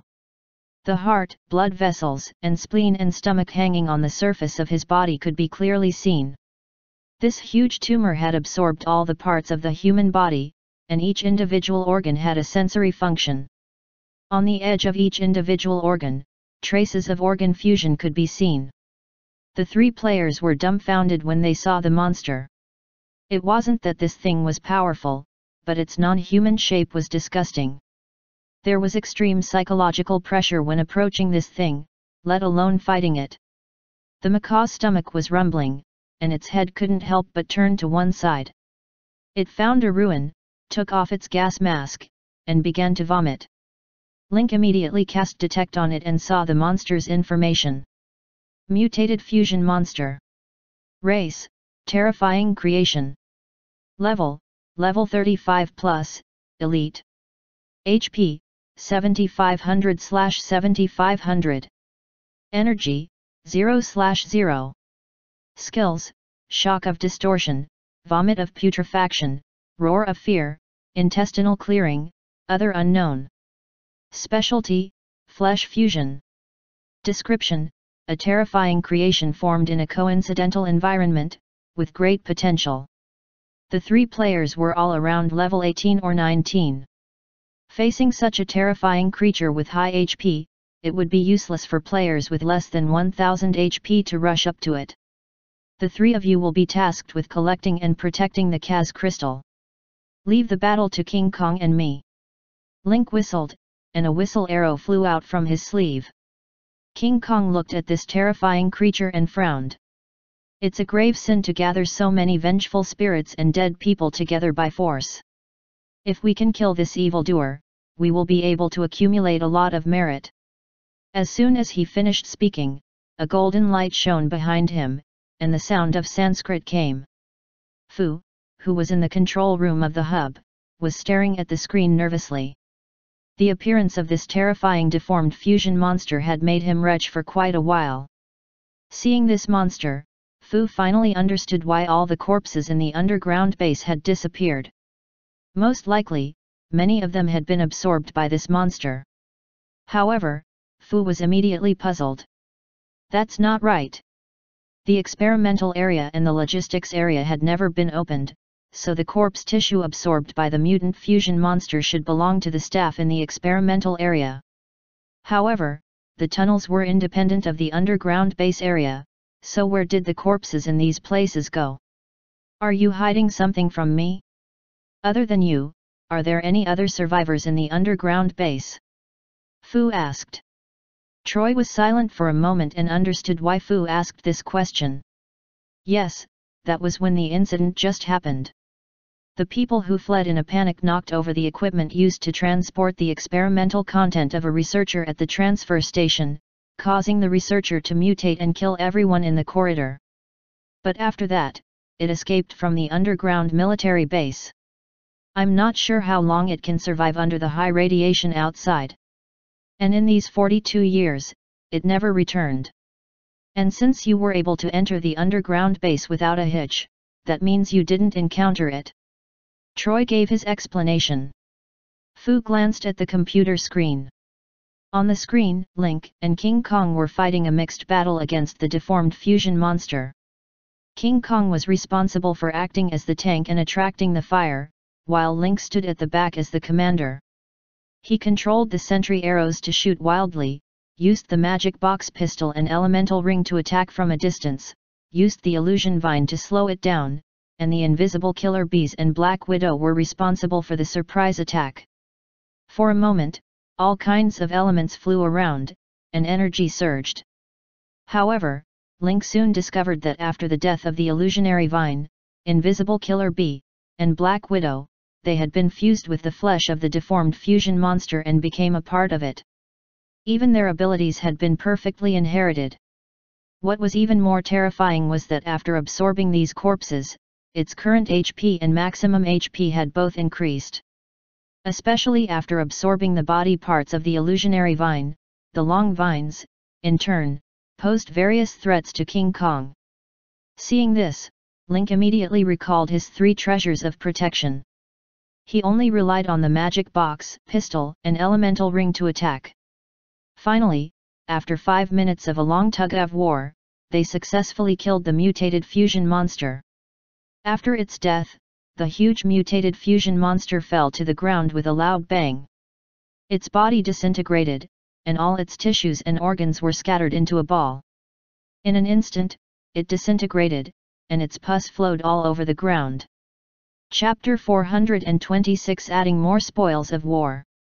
The 4 to 5 meter tall deformed fusion monster that weighed a few tons collapsed with a loud bang. Imagine the sight of several tons of arms, eyes, mouth, and internal organs falling out like a garbage truck. As soon as the macaw finished shooting, it found a corner, took off its gas mask, and vomited. Even the 3 players, who had seen many big scenes, could not suppress their physiological reactions. One by one, they stood in a row behind the macaw, lowered their heads, and vomited. After the Vajra was done with the beating, he stood on the spot and started to recite the Heart Sutra. The sound waves of the golden glow spread out and landed on the surface of the broken limbs. The rotten limbs burst into dark red flames, which lasted for more than 10 seconds before everything calmed down. Several tons of wreckage were swept away, leaving only some yellow pus and wrinkled parts that seemed to be connected to different organ tissues. King Kong, Link couldn't help but ask, your Heart Sutra should have been able to incinerate all of these body parts. Why is there such a big lump left? King Kong looked at the remaining skin-like tissue on the ground and scratched his head. The parts that belong to the aura of resentment can be expiated. The parts that cannot be expiated should not belong to the living. Link's brows gradually relaxed. He seemed to have thought of something and buried his head in the abandoned laboratory. A moment later, he took out a glass petri dish, walked forward, and cut a piece with a flash dagger, then sealed it. After the death of the mutated fusion monster, its blood, flesh, and various tissues were all scattered like a pool of mud. In addition, during the battle, Link had seen that the flesh and blood tissues were all connected by connective tissues similar to those on the ground. He made a bold guess that the deformed fusion monsters were very likely connected by these cells. If he were to collect some tissues and cells now and bring them back for special research, he might be able to obtain unexpected gains. How's your collection going? Link looked at the line of players who were vomiting by the wall. The 3 of them supported themselves against the wall with one hand and made an OK gesture with the other. Since they had filled up the space with enough cat's crystals, Link waved his hand and led the players to retreat. One of the fused monsters was already enough. If more monsters came after them, Link could still run, but the others might not. Of course, the most important reason was that Link was now the highest leader of the Sand City. If he was forced to fight these monsters in close combat later and his body was stained with all kinds of mucus, he would lose face if these players took screenshots of him. Wasn't it great that the monsters were turned into ashes in a flash? Everyone retreated and returned to where they came from. Not long after they left, a strange-looking creature appeared silently in the quiet experimental area. It crawled on the ground, and its soft tentacles with suction cups picked up the connective tissue on the ground and stuffed it into its mouth. After a delicious meal, he saw a row of footprints on the dust-covered ground. He wriggled his body and followed them. The leaping spiders in the abyss, the underground base, had learned their lesson from King Kong. They did not dare to stir up trouble again. Troy turned off the surveillance camera and began to make preparations to leave. When Link led his team back to the hub control room, John and the other players were already waiting. There were no signs of battle on them, so it seemed that the trip to the logistics area had been unusually smooth. Link counted the cat's crystals in the players' hands. There were a total of 100 kilograms. He threw all of them into Fu's bag, along with the sealed petri dish he had collected in the experimental area. The Prophet and Panamela were the last to return, covered in dust and dirt. The retreat route has been cleared. Everything was ready, and they could retreat at any time. 100 kilograms of cat's crystals were enough for the Shadow military and players to use for a while. He didn't ask Fu to put on more of an act because he had a follow-up plan in mind. Link stood in front of the controller and said to Troy, "We're all ready now. We're just waiting for you." Troy was extremely excited. After living alone in the underground base like a ghost for 42 years, he finally had the chance to go out and see the new wasteland world in the future. But before that, he still had some things to say. "Before I leave, I need to activate all the access to the retreat route. You can take a look at the planned route." A topographic map of the underground base appeared on the computer screen, with the route starting from the hub control room to the hidden exit of the underground base. Immediately after, all the checkpoints on the retreat route were opened, and the access was lifted. There will be some monsters blocking the way on this road, but they shouldn't be very strong. According to the combat power of the team configuration, they can easily break through. I'll now start to withdraw all of my consciousness. When my stream of consciousness condenses into a physical body, I'll completely lose control of the underground base. I'll be helpless in any situation that I encounter next. Link's expression did not change. The monsters in the death quagmire were distributed in levels. From the weakest level 10 oozling in the forest to the giant radioactive spiders in the tens, the jumping spiders in the underground base, and other monsters, the power distribution was increasing layer by layer. The monsters' levels were within Link's tolerance. "Now, please step back." Troy began to retract his consciousness that had spread all over the underground base. At the same time, the entire console was filled with electric currents. All kinds of instruments exploded, and electric arcs surged back and forth. The lightning gathered together and gradually formed the shape of a human. At the same time, there was a layer of light blue soul light around the lightning, as well as code symbols that represented data, flowing in the lightning. The outline of a head, 4 limbs, and a body was formed, and finally, a pair of feet could be vaguely seen. Troy was suspended on the console, and the chaotic and disorderly electric light was gradually smoothened like cat hair, fitting into the outline of his body and stabilizing. "I can't stay in a zero-medium state for a long time in this form." Even Troy's voice had an extremely strong electric sound, and it could even stir up electric currents. Link patted the dumbfounded Fu's shoulder. "Fu, it's your turn." Fu came to a sudden realization and immediately summoned the Spirit Vulture Palace. As the palace door opened, Troy turned into a flash of lightning and entered the Spirit Vulture Palace. An environment that was suitable for souls to be stored for a long time was naturally also suitable for data flow of consciousness. The feeling of constantly overdrawing his life force in the outside world had disappeared. Although the Vulture Palace was small, it had a restraining effect on the soul, making it more solid, and naturally giving him a sense of security. "Do you feel any discomfort?" Fu asked. The electric current in Troy's heart was beating wildly, and every beat made the current flow through the whole body. It was very similar to the structure of the blood vessels and capillaries in the human body. "I have never had such a carefree and comfortable feeling. I am very satisfied." Troy's voice was trembling. Fu tilted her head and explained to the nine-striped dragon, another guest of the Ling Vulture Palace, "It's a data stream of consciousness. You can understand it as an electronic soul. He'll stay here for a while."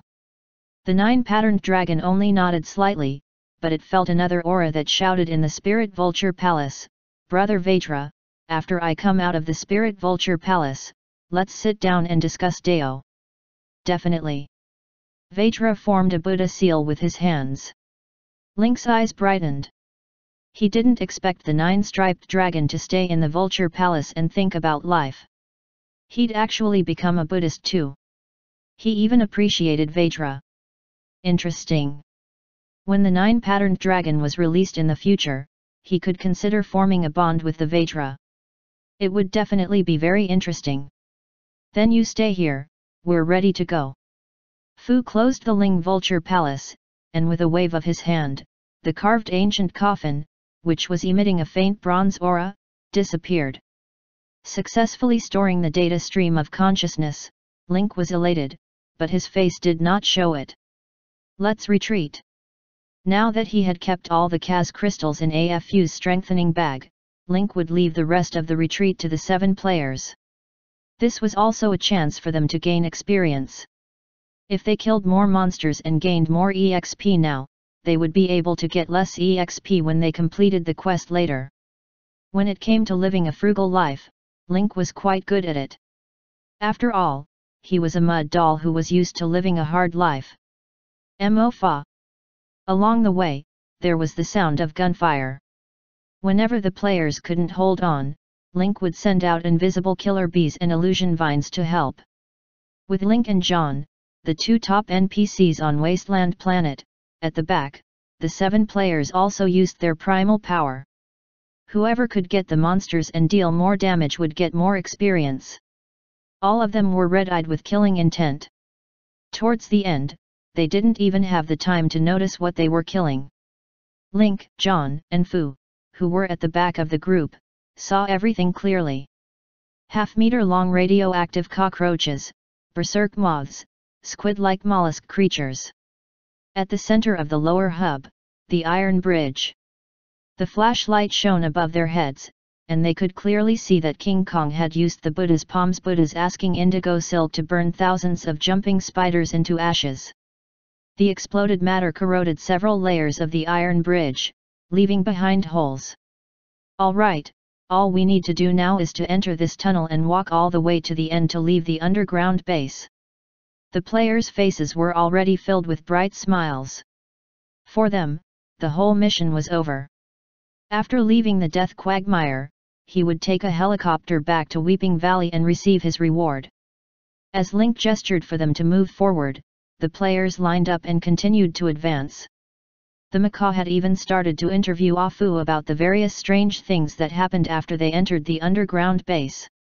The macaw planned to make this expedition into 2 episodes, and the name would be Approaching Science.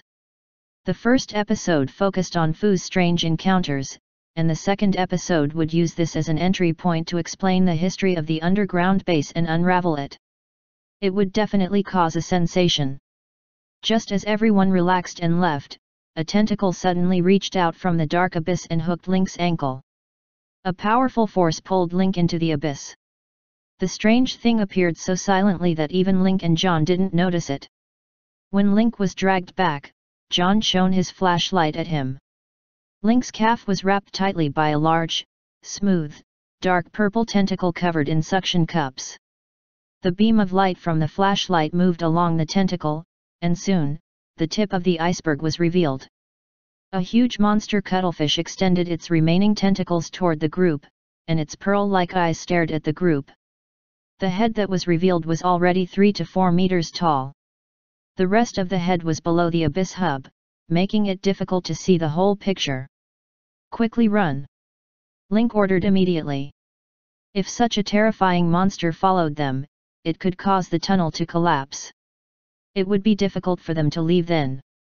Link immediately pulled out 2 daggers. Flash dagger left his hand and was thrown at John. With the throat cutter in his hand, Chi was attached to the blade. Under the illumination of the flashlight, the blade was slashed into a crescent moon. He cut off the squid tentacle that was binding his calf. In the next second, he disappeared on the spot and suddenly appeared beside John. Link glanced back at the giant squid and cast a detect spell. Demonized giant seal. Race, mutated soft body. Level 35+, leader. HP, 9000/9000. Energy, 400/400. Skills, limb regeneration, mind whisper, sheath strike, poison mist spit, body disguise, other unknown. Specialty, darkness fusion. Evaluation, an accidental product of radiation mutation and unstable chemical reactions. Possesses incredible possibilities. After reading the introduction, Link's guard was raised. John had already led the players into the tunnel. Link stared at the occultic chapter's eyes, retreating as he confronted it. In addition to the normal radiation mutation and accidental chemical reactions, this thing had also strengthened his spiritual power after strengthening his body. This reminded Link of the old gods who claimed to be the great old ones on some other planets in the universe. The evolution direction of this demonized giant cuttlefish was obviously a bit fishy. After a moment of confrontation, the octopuses were afraid of Link's attack and gradually retracted their tentacles. The huge head slowly sank under the iron bridge and returned to darkness. The tentacle wrapped around Link's calf was still active. Link used his dagger to pry open each suction cup and finally managed to pull the 3-foot-long tentacle off its leg. The players hiding in the tunnel were still in shock. Fu and Macaw's expressions of shock could be seen even through the gas masks. "Boss, you scared me to death just now. Fortunately, you're fine." Fu's eyes were red and swollen. The Macaw at the side also sighed and agreed, "It was really close. If your reaction was any slower just now, you would have been dragged down. I'm afraid you would have to eat a banquet when you go back." Link froze when he heard this. This was really filial. "It's just an interlude, don't panic. Fu, pack this thing for me." Link kept his calm and threw the tentacle into Fu's strengthening bag. However, Link and John could see the doubt and uneasiness in each other's eyes. This monster was something. He was actually able to escape the perception of 2 top experts at the same time. P.S. Late night chapter, monthly ticket at the end of the month, thank you. Chapter 427 Alchemy's Notes. Let's go, let's hurry and leave this place. First, it was the mutated fusion monster, then the demonized giant octopus. There might be more monsters in this underground base. What shocked Link the most was that he had already cut off a tentacle that was as big as a 10-pound fish. When he checked the octopuses, the guy's HP didn't drop. This was ridiculous. This meant that only by damaging the core limb of the demonized giant octopus would it be considered true damage to the main body. Since these tentacles could be regenerated, the damage was not counted at all. A demonized giant octopus of such a size had more than a few dozen tentacles. If he were to fight it head-on, it would take a lot of time just to find its weakness and main body. That was definitely a stupid move. The group quickly retreated and walked through the last section of the tunnel. As the door opened, everything in front of him turned into a grey fog and he stepped on red soil. All kinds of terrifying monsters appeared out of nowhere. The dark and terrifying environment made the underground base like a Pandora's box. You never knew what would happen in the next second. Even someone as strong as John and Link had almost lost. This left the 7 players with lingering fear. After successfully escaping the underground base, the players couldn't help but heave a sigh of relief. The monsters in the underground base were terrifying and disgusting. In contrast, the monsters in the quagmire of death were so cute, lively. Link glanced back at the tunnel. He didn't feel the occultic chapter's aura. He walked to the pile of rocks with the others. Let's rest for a while, then we'll leave the death quagmire. It was already 3 in the afternoon, the brightest time of the day. If he continued to stay here, the light from the death quagmire would soon begin to weaken. In such a huge death quagmire, there might be some terrifying monsters appearing after the light dimmed. Link's goal had been achieved. There was no need to increase the risk for such a trivial matter. Everyone took off their gas masks and began to eat energy bars and drink water to replenish their water. In the entire death quagmire, only Red Earth could breathe normally. The heat generated underground forced the grey fog into the air, forming a 2-meter non-toxic space where normal breathing could be done. Link also took this opportunity to call the 7 of them to his side. He used his superb eloquence to convince them that he would be an important minister in the future. He also gave them all the chicken soup they had heard from Sunflower Clock. They all had a bowl of it and were grateful. With the last round of experience points, the 7 players had all been fooled by Link. For this mission, the 7 players had received a total of 100,000 experience points. Meanwhile, Link had earned a total of 150,000 experience points from killing jumping spiders, mutated fusion monsters, and other terrifying creatures in the death mire. He had earned 50,000 experience points for nothing. As for the new energy equipment promised to the 7 players, after these Kaz crystals were brought back, Dave or Helen could practice their skills, and the equipment made would be distributed to the 7 players. After everyone had replenished their energy, they put on their gas masks again and headed toward the forest. The macaw specially requested to be at the back. It suddenly liked this place. Because in Crimson Earth, no matter if it was the number 1 assassin on Wasteland Planet or the Supreme Commander of Shandu, they had to lower their proud heads here. Only the macaw could raise its head and puff out its chest. This unique experience made the macaw feel superior to others. Who? He had only taken 2 steps when a whistling sound suddenly came from above the grey fog. Zui Feng immediately reacted and quickly shouted, "That's the voice, the shadow in the grey fog." Tang Ju and the Prophet also immediately came back to their senses and confirmed Zui Feng's guess. The macaw at the back heard the howling wind in the grey fog and felt the sound hovering above its head. At the thought of the birdman in the grey fog glaring at him, Fu's face turned pale. He ran behind Link and John and said, "This angle is good. If something pounced down later, I can get a full picture from this angle." Link had already switched to the Heaven's Insight. Through the thick grey fog, he caught sight of a circling figure. From the movement of the grey mist under the Heaven's Insight, Link could confirm that it was indeed a winged monster. The grey mist formed 2 vortexes around the monster. This was clearly an air vortex that could only be formed by flapping its wings. Other than that, Link could only estimate from the traces of the air movement that the monster was around 2 meters tall. Whoosh! Link summoned his whistle arrow and decided to strike first. This monster had been watching them since they left the forest, and it was still watching them. Coupled with the fact that the thing could fly, it posed a great threat to retreating. Link had to test it out, or drive it away. The arrow stopped in front of Link, but he already had daggers in his hands. John, who was at the side, immediately borrowed Langfeng's military sniper rifle codenamed Evil Wolf. He scoped in and aimed at the thick grey fog, locking onto the target with only his aura and sound. The 7 players all held their breath, their hearts beating wildly.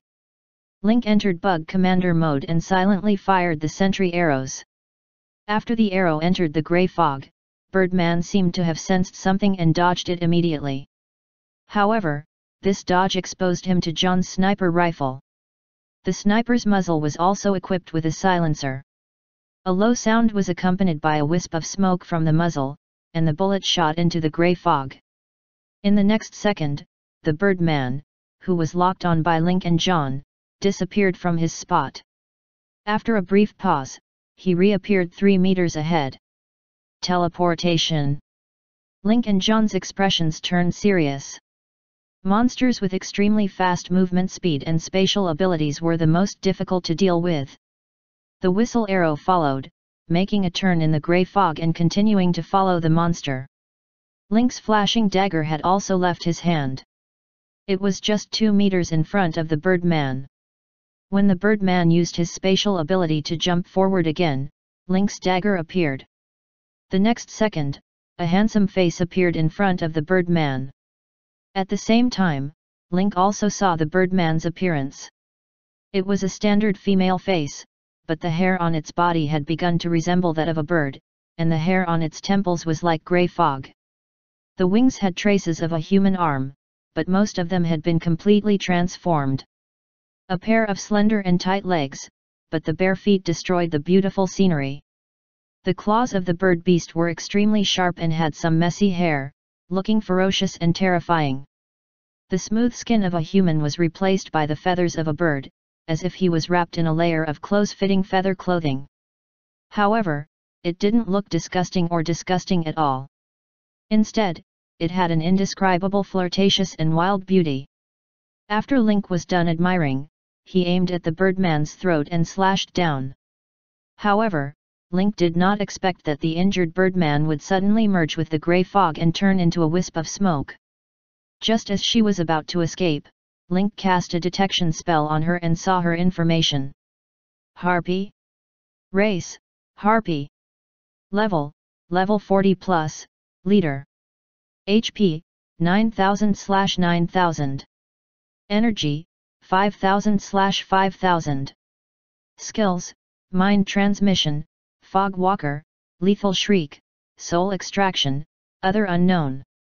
Specialty, Queen of Banshees. Evaluation, the terrifying ruler of the death quagmire. Link was stunned after reading the Harpy's information. This Harpy was extremely powerful. She was actually level 40+, Leader, and had an extremely rich set of skills. Link had just landed when he suddenly found a leather-covered notebook by his feet. There were also 3 light grey claw marks on the front of the notebook, which looked ferocious and terrifying, as if the Harpy had deliberately drawn them to show her identity. Link picked up the notebook and peeked at the yellowed pages. It seemed to be quite old. "What's with this notebook?" The macaw pointed at the grey mist and said, "After you flashed up, this notebook fell down. We also found it strange, so no one dared to touch it." Link opened the notebook, and a clear line of text appeared on the title page. It was Grace's alchemy notes. Below the words, there was an exquisitely drawn scale that represented the essence of alchemy, energy conversion and conservation of matter. Alchemy notes. Link furrowed his brows. He didn't expect the Harpy to drop this. This was not a good place to read. Link put his phone away and called for everyone to retreat. Along the way, the macaw kept asking questions like what the figure in the grey fog was and why even Link didn't manage to capture it. During the conversation, the group passed through the quagmire of Death Crack again, walked out of the grey fog, and called the Black Hawk helicopter again at the edge. On the way back, Link, John, and his pets took one plane while the players took another. On the plane, Link took out the alchemy note he had just picked up and waved it in front of John. The alchemy notes that fell from the body of an eagle banshee. "Are you interested?" John closed his eyes to rest, not even interested in opening them. The first rule of an assassin is that the more you know, the faster you die. Moreover, it has something to do with you, Link. It can't be anything good. Such a good book should be left for you to read alone. John was also well versed in the ways of survival. Anything related to Link was definitely not good. According to John's understanding of Link, this trip to the Death Swamp would not be the end. Who knew what Link would do when he returned? The macaw at the side wanted to move closer, but Link pointed at the camera chicken on its head. Some things could be filmed, and some things could not. The macaw sat on the chair gloomily, pouting as its legs dangled in the air. Link flipped open the alchemy notes and began reading with great interest. The item was blue in quality. Link thought that he would find some alchemy information when he opened it. However, the opening text mentioned the nuclear explosion in the underground base and even explained his identity. "I'm Grace, from the Federation of Farnight, belonging to the Dragonhawk Security Bureau's Biological Research Department, Group 5. I'm a psychic esper, a special researcher. I will use this book to record what I have seen, heard, and thought in the ruins of the base all these years. The cause of everything was the nuclear weapon dropped by the Fank religious nation on the Federation of Farnight. The underground research center located in the crater north of Shandu became the primary target of the enemy. After the nuclear strike, the underground base automatically activated its protective measures and all the heavy doors fell. I, who was studying the habits of living creatures in the caves outside the crater, was lucky enough to survive this research. Although I wasn't directly destroyed by the nuclear weapon, the cave collapsed and I was crushed under the collapsing mountain." Link finished reading the first half of Alchemy Notes with great interest and couldn't help but sigh. The whole story was a bit soul-stirring. If Troy was passively transformed into a data stream of consciousness, then Grace was the one who took the initiative to transform into an harpy. With her body heavily injured, she was unable to escape. In order to survive, Grace began to study life conversion, transferring the life force of the remaining birds to herself. Although he had succeeded in the end, the price he paid was that he had become a half-human, half-bird monster. After successfully escaping the cave, Grace discovered that the entire meteorite crater's ecological environment had undergone a tremendous change. What they had thought was the radiation in the barren land did not happen. Instead, a leakage occurred in the underground base, causing the ring-shaped mountain to be filled with poisonous fog. Having just escaped from the cave, the incomparably weak Grace once again began her path of survival. She began to absorb and fuse with the grey fog. The fusion naturally came with a price, and the price was that she would become one with the grey fog. The grey fog, which was originally a deadly poison, had become a necessity for her breathing, and the oxygen that humans breathed in had become a new poison for her. After that, Grace became the lord of the grey fog and became engrossed in the research of alchemy. And through the will of the Queen of Banshees, she gathered countless unconscious corpses in the underground base to work for her, becoming an unparalleled experimental subject in her hands. The Hanged Man in the Crimson Earth Grey Mist was Grace's masterpiece. Link flipped to the second half of the alchemy notes. It started explaining the alchemy rules and the cost of conversion. It also summarized some equations. Link's greatest gain after flipping through the pages was a detailed understanding of alchemy. The core of it was the equivalent exchange. The conversion of all alchemy techniques was based on the principle of equivalent exchange. Grace's alchemy notes contained many ingenious and creative formulas and methods. Through the fate threads and connections, she successfully transferred a part of the risk. She was truly a genius. This harpy could definitely be called a master in alchemy. This alchemy notes could be said to be the condensation of her life's work. Link closed the alchemy note, his eyes filled with longing. This notebook also recorded many examples of the creation of fused creatures, and they had achieved great results. When he had 600,000 experience points and obtained the Sage 1, this alchemy note would definitely be the best material for Link to get started in alchemy. If he combined alchemy with his own Zerg nest, he might be able to give birth to even stronger creatures. While he was thinking, the Black Falcon transport helicopter returned to Weeping Valley and slowly landed in Howling Castle. Chapter 428 The Four Heroes of Scientific Research. You've arrived so quickly, Link couldn't help but sigh. The macaw at the side scoffed in disdain. It wasn't magnanimous at all to look at little secrets alone. The Black Falcon transport helicopter slowly landed. Before the helicopter could stop, John jumped down. You're done with your business. If there's nothing else, I'll go home. Link nodded. The next second, John disappeared from Windhowl Castle, eager to return home. He's really a wife slave. He doesn't want to stay for even a second longer. Link had noticed earlier that the creature had been staring at the parachute. If it wasn't for the fact that he was worried that the landing would cause unnecessary trouble, John would have picked up the parachute and jumped down. Lin K bid farewell to the gamers in the garden.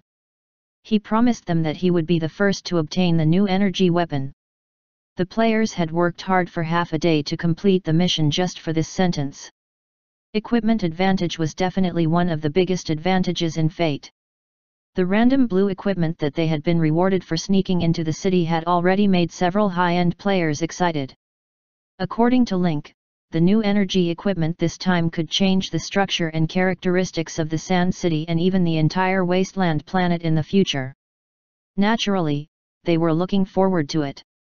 After seeing the players off, Link and Afu personally went to the underground research center. When hundreds of pounds of cat's crystal appeared on the table, Dave, Dr. Ludovic, and Helen were stunned. Gulp. The three of them couldn't help but swallow their saliva. The boss had just said yesterday that he would take care of the resources, and in the end, he had brought back so many Kaz crystals today. These Kaz crystals should be enough for a while, right? Helen, who was now in charge of the tokamark device, said with shining eyes, "It's enough, it's enough. These resources are enough for half a year." Link raised his hand. "Oh, there's one more thing. This time, there are 7 Inhumans helping. I promised them that I'd give each of them one piece of new energy equipment when they develop it. Helen, when you practice with the leftover bits and pieces of Kaz crystal, you can make 7 of them." Looking into Helen's serious and confident eyes, Link emphasized, "Don't be so careful, just make a few. If you do too well, the balance between them will be broken." Helen nodded, not fully understanding what Link meant. "This is one thing. There is another thing that I need the three of you to work together on." Dave was the oldest and was the first to express his opinion. "Boss, if you need anything, just tell us." Professor Ludovic also nodded. As the person in charge of the Division 1 laboratory, there was always a research project that he could study, which was the best reward for him. Link brought Fu and the other 3 to the underground research center's meeting room and told them about their experience in the Death Swamp. At first, the 3 of them listened curiously when they heard about Link's encounter in the Death Swamp. But when they found out about Troy's data stream of consciousness, the 3 of them were stunned and curious. "I can only say that it's the work of nature. It's really possible that such a thing exists by chance." Dave, as a master of machinery of 3 fields, although he was amazed, he quickly digested this reality. Dr. Ludovic's expression was exaggerated as he muttered to himself, "At first, I thought that only the most advanced artificial intelligence could achieve such an effect. I didn't expect an accident to create a data stream of consciousness. Doesn't that mean that once this guy is connected to the physical equipment, it can swim into the sea?" Dr. Ludwig thought of the various communication networks and computer networks all over Shandu. Once the data stream of consciousness entered any device, it would become an invisible ghost through the signal network and lines all over Shandu. On the other hand, the sea and land were more imaginative. If this thing was used as the mainframe, wouldn't it be possible to train a completely mechanized army? Through the wireless communication device, he could perfectly handle any battle from the macro level to the micro operations of individual units. "I've never seen a creature in this state before, so I need the 3 of you to carry out a transformation of the underground data center. The requirement is to make full use of its advantages, but at the same time, isolate it from the energy center here to avoid a chain reaction." The 3 of them had serious expressions on their faces as they committed Link's request to memory. "General Lin," Helen couldn't help but ask, "can we take a look at this data stream of consciousness?" Dave quickly pressed on Helen's shoulder and pulled the curious baby back. "This thing is so dangerous. Once it's released, it's very likely to escape. The consequences will be unimaginable. However, Link simply waved his hand, signaling for Fu to show it to everyone. Without Fu's permission, a soul that entered the Spirit Vulture Palace of its own accord could not leave. Even if the coffin door of the Ling Vulture Palace was opened, it would be completely suppressed. Fu took out the Ling Vulture Palace. The coffin was half opened, and he saw the data stream of consciousness for the first time. A body made of electricity and data, surrounded by a blue mist of soul. Troy, on the other hand, had stayed in the Vulture Palace for a few hours, and his body had become more solid. He looked much better than when he first came out of the control room of the hub. If you have any questions, you can talk to Troy directly. He's from the old age of the Federation of Farnight, with a double Ph.D. in biology and electrical engineering. He belongs to the second group of the Dragonhawk Security Bureau's Special Research Department, and he's a special researcher who enjoys the Confederation's stipend. Link briefly and quickly introduced Troy to the three of them. Troy, these three are the people in charge of my underground research center, Dr. Ludovic, the head of the first laboratory in Chitu, Dave, the mechanic master, and his granddaughter Helen. Then, Link was out of the picture. The four of them gathered together to discuss the specifications and configuration of the data center that contained the data stream of consciousness. Since Troy had a Ph.D. in electrical engineering, he could also give a lot of constructive advice. From the discussion of the four people, one could see their respective personalities. Dr. Ludovic was conservative, but his idea was the most feasible. Dave had a certain degree of foresight in mechanical manufacturing and circuits, and he only needed to overcome small difficulties to achieve good results. Helen hadn't dabbled in machinery for long, so her ideas were the most creative and amazing. Troy was more inclined to electricity, and he gave a lot of suggestions for the electrical circuits and energy optimization of the data center. By the time he entered the data center, his processing speed would be greatly increased, and the energy consumption of the entire data center would be reduced by a lot. The four of them each had their own strengths. By focusing on the specializations, details, present, and future, they would form a complete developmental plan. Just as the four of them were in high spirits and wished they had met earlier, Link sneaked out of the meeting room and asked for some cobalt iron from a staff member at the research center. If he wanted to fully use the tokamark device to upgrade its energy source, he could not lack either the Kaz crystal or cobalt ore. Now that he had obtained a lot of Kaz crystals, he was only left with cobalite. Link knew that there was cobalt ore in the Gale Desert, but it was 6 years ago. He had a vague idea of the exact coordinates. The desert was also a front-line battlefield, and sending a survey team to the front line was like giving the machinery faith coal for winter. So, Link decided to find a piece of cobalt ore and try to synthesize a PET that could be used for mining. When he got the cobalt iron, Link returned to the meeting room. The four of them had already finished their friendly and cordial conversation. Only Fu had a bitter expression on his face, as if he had yet to recover from his previous enthusiasm. Imagine 4 straight A students gathered together, and the first thing they said was technical terms related to mechanical and electrical engineering. In the middle, there was a bad student who couldn't understand a single word. How torturous was that? The four of them were beaming with joy. Fu blinked her eyes, as if she was an outsider. The furthest distance in the world is not life and death, but when you speak in front of me and I can't understand a word. How's the discussion going? The other 3 people looked at Dr. Ludovic, the most eloquent speaker. Yes, Professor Ludovic said. We've already discussed it. There's an execution plan for the transformation of the data center. According to the current manpower and process, the renovation will last for about a week. After a week, the energy center can be smoothly connected. Link counted on his fingers. It had also taken about a week to discover and excavate the cobalt iron. Very good. I'll have to trouble everyone for the next week. If you need to find Troy to discuss the plan, you can contact AFU at any time. He'll be here as soon as possible. After returning to Windhowl Castle, Link and Afu prepared to go to the secret room. Just as he opened the door of the secret room, he felt a gust of wind behind him. The macaw was on high alert as it leaned against the wall and stuck its head out. There was a camera chicken hanging on its head, making it look funny. "Do you have some kind of secret that you can't tell others?" After he finished speaking, his expression suddenly changed. His eyes curved into a smile as he rubbed his hands excitedly. "May I join?" Sometimes, he really didn't know if it was a good thing or a bad thing for the macaw to obtain the ability of rapid movement. Link said helplessly, "You can come, but you have to remove the camera chicken first." The macaw immediately made an "I understand" expression and disappeared from the corner. When he returned after a while, his head was empty. Walking into the secret room, Link had Fu take out all the spoils of war and place them on the table.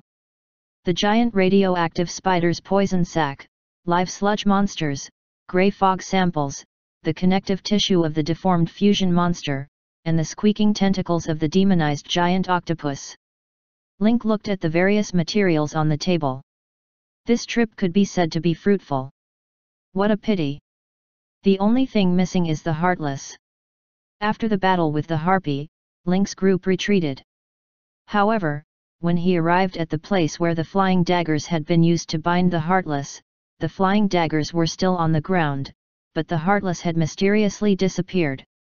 The hanged men in the grey fog had also disappeared. After reading Grace's alchemy notes on the plane, Link suddenly realized that the Harpies had their eyes on them from the moment they entered the Swamp of Death. These Heartless were the work of the Harpies, so they must have been taken away. Another pity was the jumping spiders in the underground base. This thing was extremely corrosive after an explosion. If he could get a live body and synthesize it, the effect would definitely be outstanding. However, this was not a pity. This was the first time he explored the Death Quagmire, and he had discovered many mysteries. The second Death Quagmire plan was bound to happen. Link looked at the items on the table. Giant radioactive spider's poison sac, white item. Because the size of the radioactive spider is large, the poison sac is also much larger, carrying a certain amount of nuclear radiation. A living sludge monster, a mutated creature. Its body is made up of a green, translucent, sticky substance. It feeds on garbage. There are undigested animal bones in its body, but they have been used by the sludge monster as its own skeleton. The grey fog sample, needless to say, was poisonous. It was the first difficult problem in the Death Quagmire. A military gas mask could last for more than 3 hours, which was a temporary solution. With a sample of the grey fog, he might be able to try synthesizing some creatures that could solve the grey fog's problems. To be honest, Link didn't know if it would work, but it could put a pile of rotten flesh and organs together and connect their functions in series. It was definitely useful. The last tentacle of the occult octopuses should have been a living creature, but the system had determined it to be a material, so it could only be used for synthesis. Link looked at the items in front of him. Some of them made his imagination run wild, but there were also some that he was helpless about. Old Jin, prepare some green algae, a batch of desert beetles, and some animal remains. The macaw knew that Link was preparing to synthesize again and immediately went outside to prepare. Link put away the materials and creatures in order and left the secret chamber. Then, he sent Fu to the special underground passage and watched him leave Howl Castle and return to the Sand City Coliseum. If Troy could be synthesized directly, it would save us a lot of trouble. Link exclaimed. Troy's data stream of consciousness belonged to the category of mimicry humanoid creatures. Strictly speaking, it was a type of mutant human. If it was a human, it couldn't be synthesized directly. It could only be synthesized after the loyalty had reached 100 points and became a loyal follower. Troy's loyalty was only 75 points, which was still a long way from 100 points. Fortunately, the 3 big shots from the underground research center could solve the problem of the data center connection. Although the technology in the Sand Capital was only at its infancy, Link couldn't help but fantasize. After he destroyed the machinery faith and obtained the rocket engine and satellite technology, he would build a 3-star network that covered the entire wasteland. Then, he would synthesize Troy and strengthen his abilities. By then, Link would be able to hack and monitor any network with signal on wasteland. If it was matched with the physical equipment of the ground forces, it could reach a pervasive level. Even in space, Troy's power could still be widely used. It could even be a strong guarantee for Link when he landed on other planets for missions. Not long after, the office door was suddenly pushed open and the macaw poked its head out with raised eyebrows. "Everything's ready, we can start now." Chapter 429 The Magical Product of Synthesis. Link put down Grace's alchemy notes and looked up in surprise. "You're ready so quickly." The macaw had a self-satisfied smile on its face. "Look at what you're saying. I, old Jin, have always been a fast person." The macaw's Zhuge attribute was that it was born to join in the fun and not mind the big picture. As long as there was something fun, it would go over to take a look and broaden its horizons. Otherwise, where did you think it learned its more than 30 years of experience and tone of speaking? It was already very fast, and since he could personally participate in it, he would naturally put in more effort. Link stood up and adjusted the buttons on his coat. "Since you're ready, let's begin." One man and one bird came to the secret room, and the prepared materials were placed on the ground.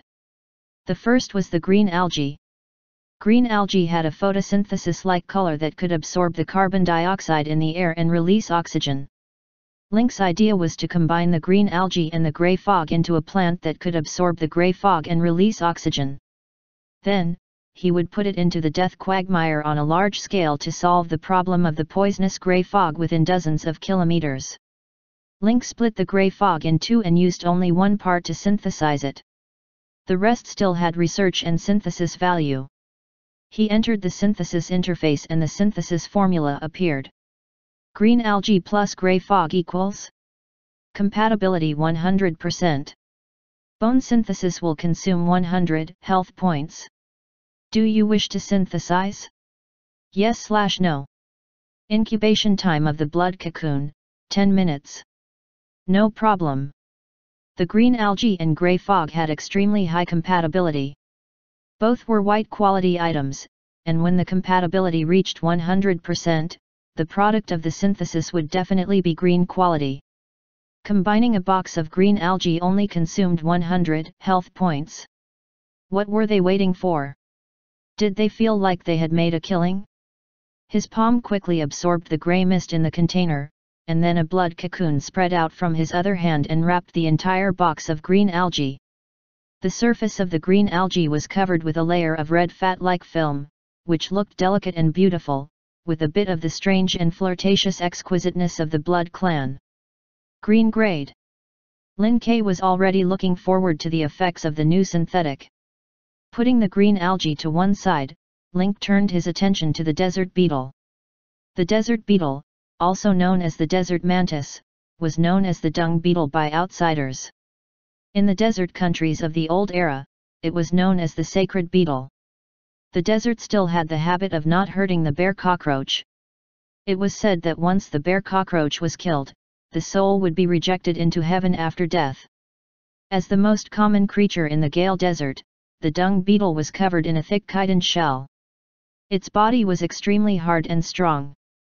It could push objects that were several times its size and weight. At the same time, it was good at digging deep into the desert. Link needed the desert beetles to help him locate the cobalite. By combining desert beetles with cobalt, the cobalt in the body would resonate with the cobalt in the underground mine, similar to the sensitivity of treasure hunting mice to metal. Of course, this was just Link's own idea. Whether it would be like this after the synthesis would depend on whether the hive would give him face or not. Link looked at the box of black and shiny desert beetles. He couldn't help but sigh.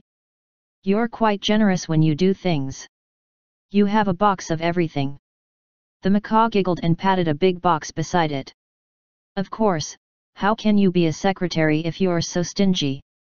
I've also prepared a box of animal remains. If it's not enough, you can tell me. I can add more now.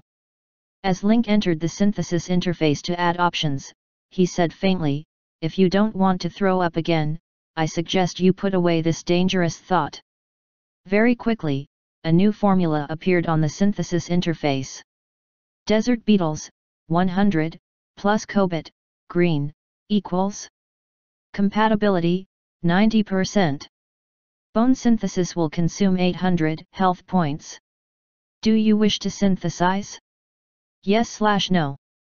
Incubation time of the blood cocoon, 10 minutes. 100 desert beetles only cost him 800 health points, which was 8 points per beetle. It could be said that he was quite generous.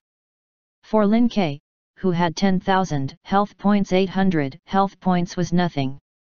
He immediately chose to fuse.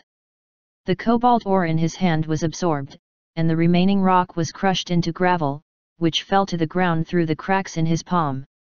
The desert beetles in the box were all wrapped in blood cocoons, like pieces of red cobblestone. The macaw was rubbing its hands in excitement. Next, what do you plan to synthesize next? The macaw asked curiously. Link opened the third chest, and a pungent smell of blood and decay immediately gushed out. Link furrowed his brows and held his breath, but he didn't retreat. He took out the petri dish from the thermal equipment in the storage rack. The connective tissue of the deformed fusion monster had grown slightly after half a day. The cell activity was still there, and it could divide and grow in the nutrient solution in the petri dish, which meant that it could be cultivated. Link opened the petri dish and cut a piece with his dagger. He then threw it into the box. Before I'm sure of the effect, I won't make it. When the connective tissue fell into the box and came into contact with the animal carcasses, its originally dull vitality was slightly reduced and immediately became active.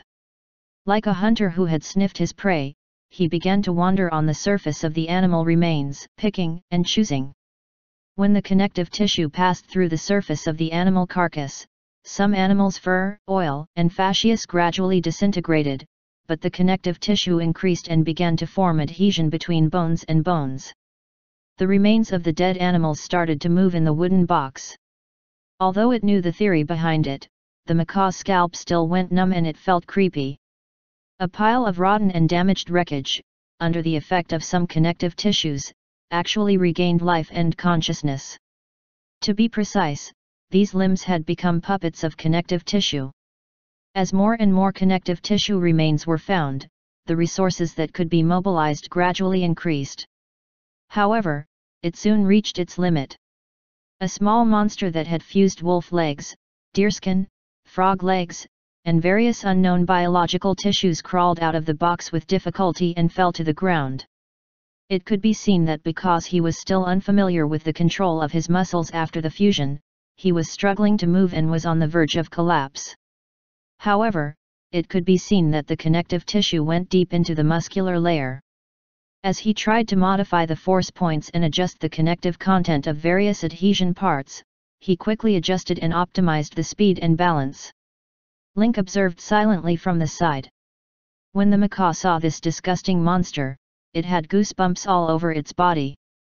It quickly stood on a chair and bared its teeth. This thing is too disgusting. Perhaps it had heard the sound and felt the energy fluctuations in the air. The fused monster staggered towards the macaw. Arg! Don't come over! The macaw hugged the back of the chair with both hands and let out a heart-wrenching scream like a pig being slaughtered. Link grinned. This was the first time he realized that the macaw had something to be afraid of. Don't shout. The more you shout, the more excited it gets. It'll run towards you. The macaw let out a cry and said, "Hurry up and get rid of this thing, quickly." Seeing this, Link could only walk forward and carry the mutated creature away from the macaw. At the same time, he cast a detection spell to check the data. Lower aberration. Race, terrifying creation. Level, LV5. Health points, 500/500. Energy, 0/0. Skill, hammer. Evaluation, Primary aberration. Link looked at the low-level aberration running in circles under his feet, and his brows furrowed. A palm-sized piece of connective tissue was able to turn these rotten animal remains into a living creature. The system had recognized it as a primary life form. This made Link curious about the origin of the connective tissue. His golden finger bug tribe nest also had the ability to give flesh and blood to inanimate objects, but it could also give them souls. However, the adaptability of the Zerg genes was one of the strongest in the universe. The connective tissues in front of him were just an accidental product of a nuclear explosion in a laboratory, but they had the ability to resurrect the dead, which was rare. Moreover, the low-level aberration in front of Link had high HP. Even though he was only level 5, his HP was already higher than many level 10 players. Link then thought of the aberrations he'd encountered in the underground base. He was sure that one of the effects of this connective tissue was that it could fuse with flesh and blood. It seems that the remaining connective tissues need to be cultivated well. They will be of great use in the future. The macaw, who was standing on its tiptoes on a chair, was indignant. It raised its voice by 3 pitches. What? You're planning to use it for synthesis in the future? Are you only satisfied when I die? As he spoke, he pulled out a small dagger from somewhere and placed it on his toot chin. The threat was very strong. As shown in the picture. Link, I advise you to be kind.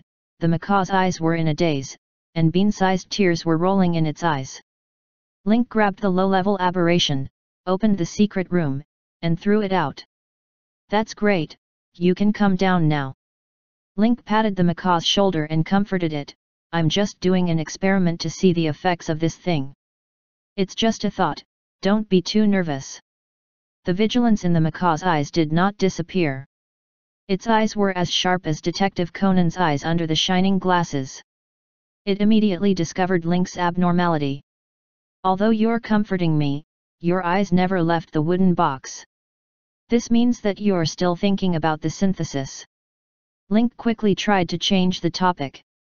I just saw that there were more than half of the animal carcasses left in the box. I was curious where you got so much from. The macaw hurriedly replied, it's from the bottom of the Weeping Valley. These few days, hundreds of thousands of wild beasts have been trapped in the valley. They've been hunting each other and trampling on each other. There are many corpses. Just as the man and the puppet were conversing, a clicking sound suddenly came from the first box. The red blood cocoon membrane on the surface of the green algae was slowly pushed up by the growing green algae. Cracks appeared, and then it shattered and fell into pieces into the soil. Seeing this scene, the macaw was in a poetic mood. This scene is simply the falling red is not a heartless thing, but the spring mud is even more protective of the flower. Link impatiently checked the status information of the synthesized green algae. Monster attributes. Name, dual-colored algae. Grade, light green. Race, algae. Attribute, plant affinity. Level, 1. Initial skill 1, green algae. Green algae can absorb gray fog and convert it into oxygen. Initial skill 2, gray algae. In the gray algae state, it can absorb oxygen and turn it into gray fog. Evaluation, dual-colored algae, also known as yin-yang algae. Green algae appears, whole family rejoices. Gray algae appears, funeral. Link's eyes brightened after reading the information. This two-colored algae was twice as good as he had thought. He had originally thought that after the green algae had been synthesized, being able to absorb the gray fog was already the result. He did not expect there to be a reverse process. He could absorb oxygen and release the gray fog. This was simply an enhanced version of what Lin Ke had requested. This product manager had to be given a good review. The two states of one's body could mutually reinforce and counteract each other, so the name yin-yang algae was just right. Seeing the characteristics of the two-colored algae, Link's previous policy and plan for the death quagmire could be patched and expanded. Don't keep everything to yourself. What exactly is the effect? Quickly tell me. The macaw at the side was so anxious that it was hopping around.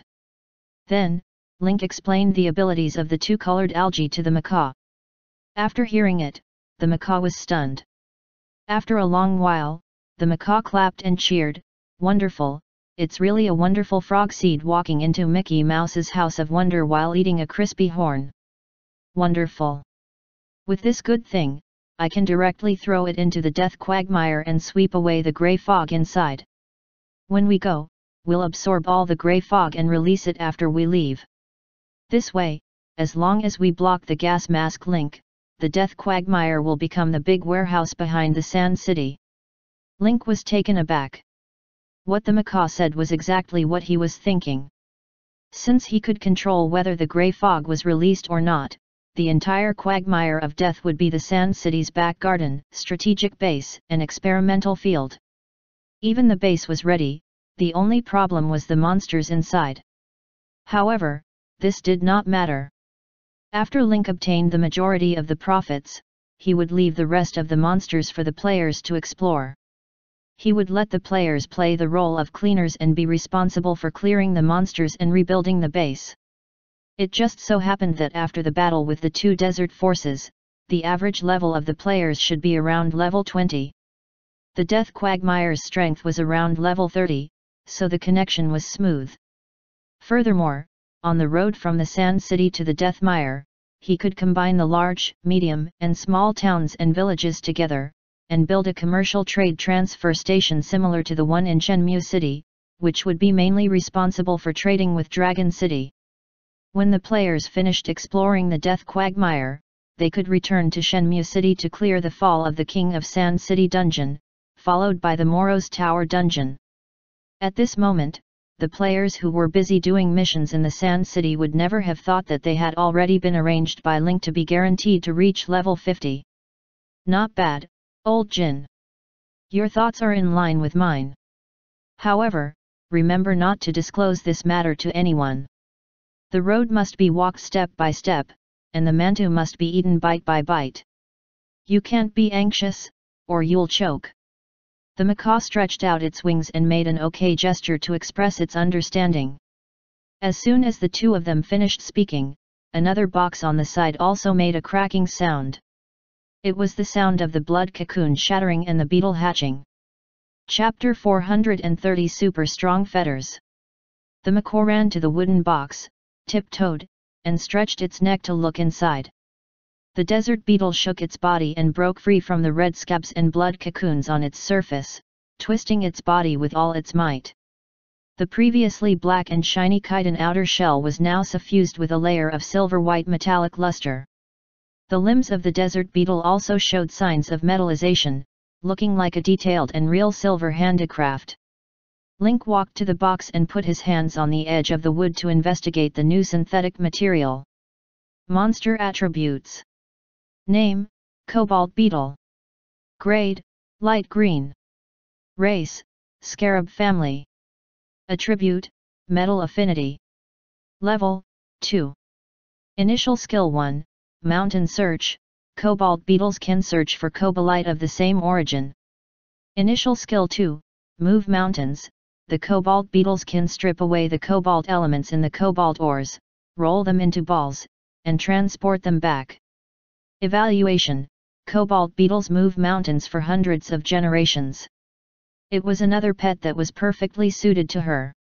Link felt more and more that he was doing the right thing with the Zerg nest. It seemed like he was running wildly on the right path.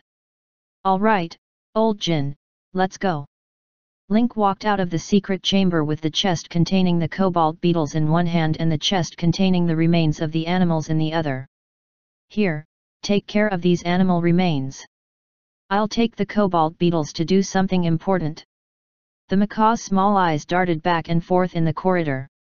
After confirming that it didn't see any low-level aberrations, it immediately carried the box and left. Link went to the garden cave and carefully selected 50 cobalt beetle generals. He then placed them in the cave. Go to the desert to find cobalt ore. Link then brought the remaining 50 cobalt beetles to the basement of the Silver Ant Queen's breeding ground in the castle. There was an abundance of metal food and a dark and dry environment, which was extremely suitable for the reproduction of cobalt beetles. In addition, he also had the metallic silver army ants as his neighbors, and he could also communicate with his kind. As soon as the cobalt beetle crawled out of the box, it immediately attracted the attention of the silver army ants. Many worker ants and soldier ants crawled over from a distance and gathered around the cobalt beetle. The two sides began to communicate with each other through the antennae on their heads. The cobalt beetles were 10 centimeters long, while the silver army ants were only 1 to 2 centimeters long. The difference in size between the two was huge. In the eyes of the silver army ants, the new cobalt beetle was a steel tank. The cobalt beetles and the silver army ants soon found the best way to communicate. The silver army ants were clustered into small metal balls, and the cobalt beetles were pushing these metal balls around the basement. Link crossed his hands in front of his chest, watching the exchange between the two similar creatures with interest. The silver army ants and the cobalt beetles were insect-type creatures, and their bodies had been metallized, so they had metal affinity. As soon as the two sides came into contact, there was an inexplicable sense of closeness and familiarity, and their relationship improved by leaps and bounds after a short period of communication. Suddenly, Link's eyes lit up. After his gold finger had been upgraded, besides the synthesis option, there was also the coupling option. Wouldn't it be closer for two insect-type creatures that had metal affinity to form a bond? He did as he said. He had two types of creatures. The cobalt beetle was a light green grade, and the silver army ant was a blue grade. He only needed one green grade material and one blue grade material to form a bond. It seemed that the materials had nothing to do with the comradeship effect, but after returning from the trip to the city of mechas, Link thought about it and analyzed it again. He felt that it was not that simple. The last time he combined the bond between the treasure-hunting mouse and the 5 mice, he had used a Type 1.5 beginner chip and a white-quality weapon. The Fetter House of Imps was used to cause trouble, attack, and destroy. It was only when Link came back that he felt that there was an inexplicable connection and made a guess. Regardless of whether this conjecture was correct or not, now that he had the opportunity, he had to experiment. Both of them have metal affinity. Insects with metallic bodies must display special characteristics of this coupling extract. Link lowered his head and pondered for a moment. He then walked out of the secret room and called Benjamin. "Benjamin, help me get something from the military and send it over as fast as possible. I want Ying Luo." "Sir, just one piece? I'll immediately go and prepare."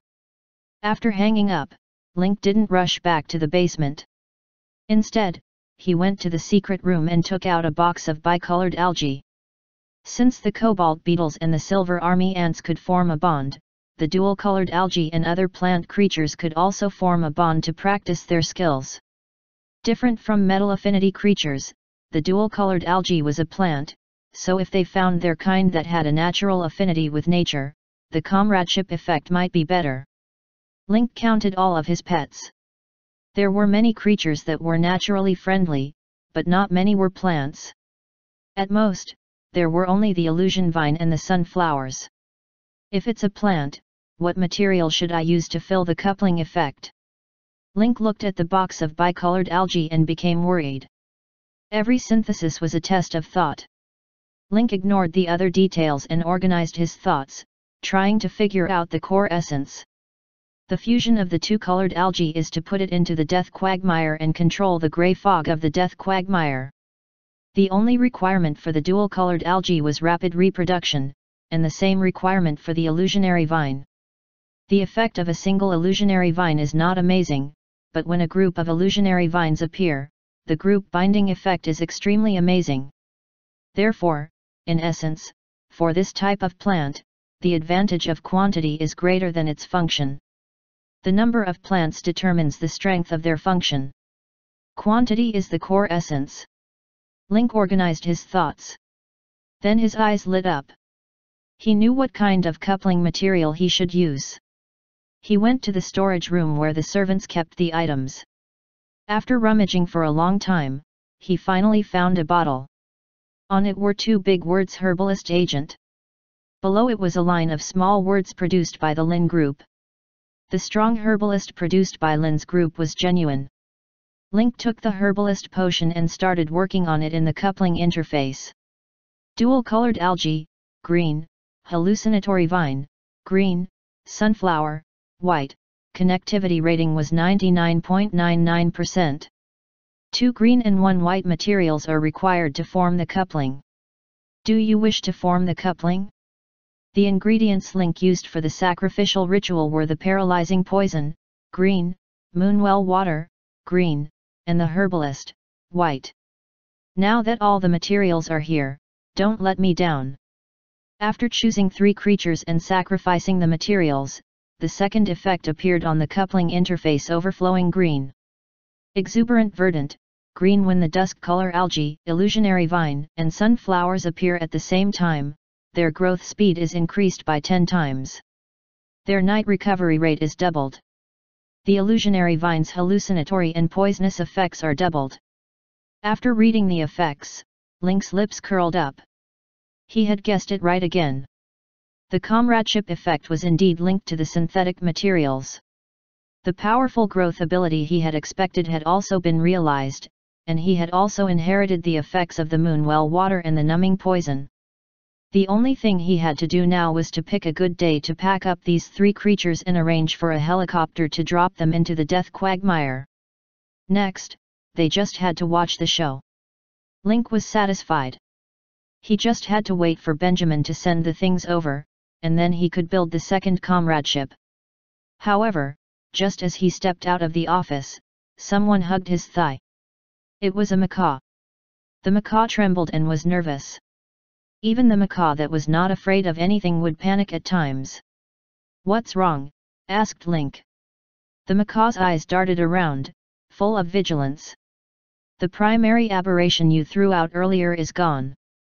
"Just this? How big of a deal?" "So what if it's gone?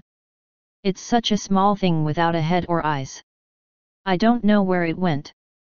The macaw's face was serious. "That's what's scary.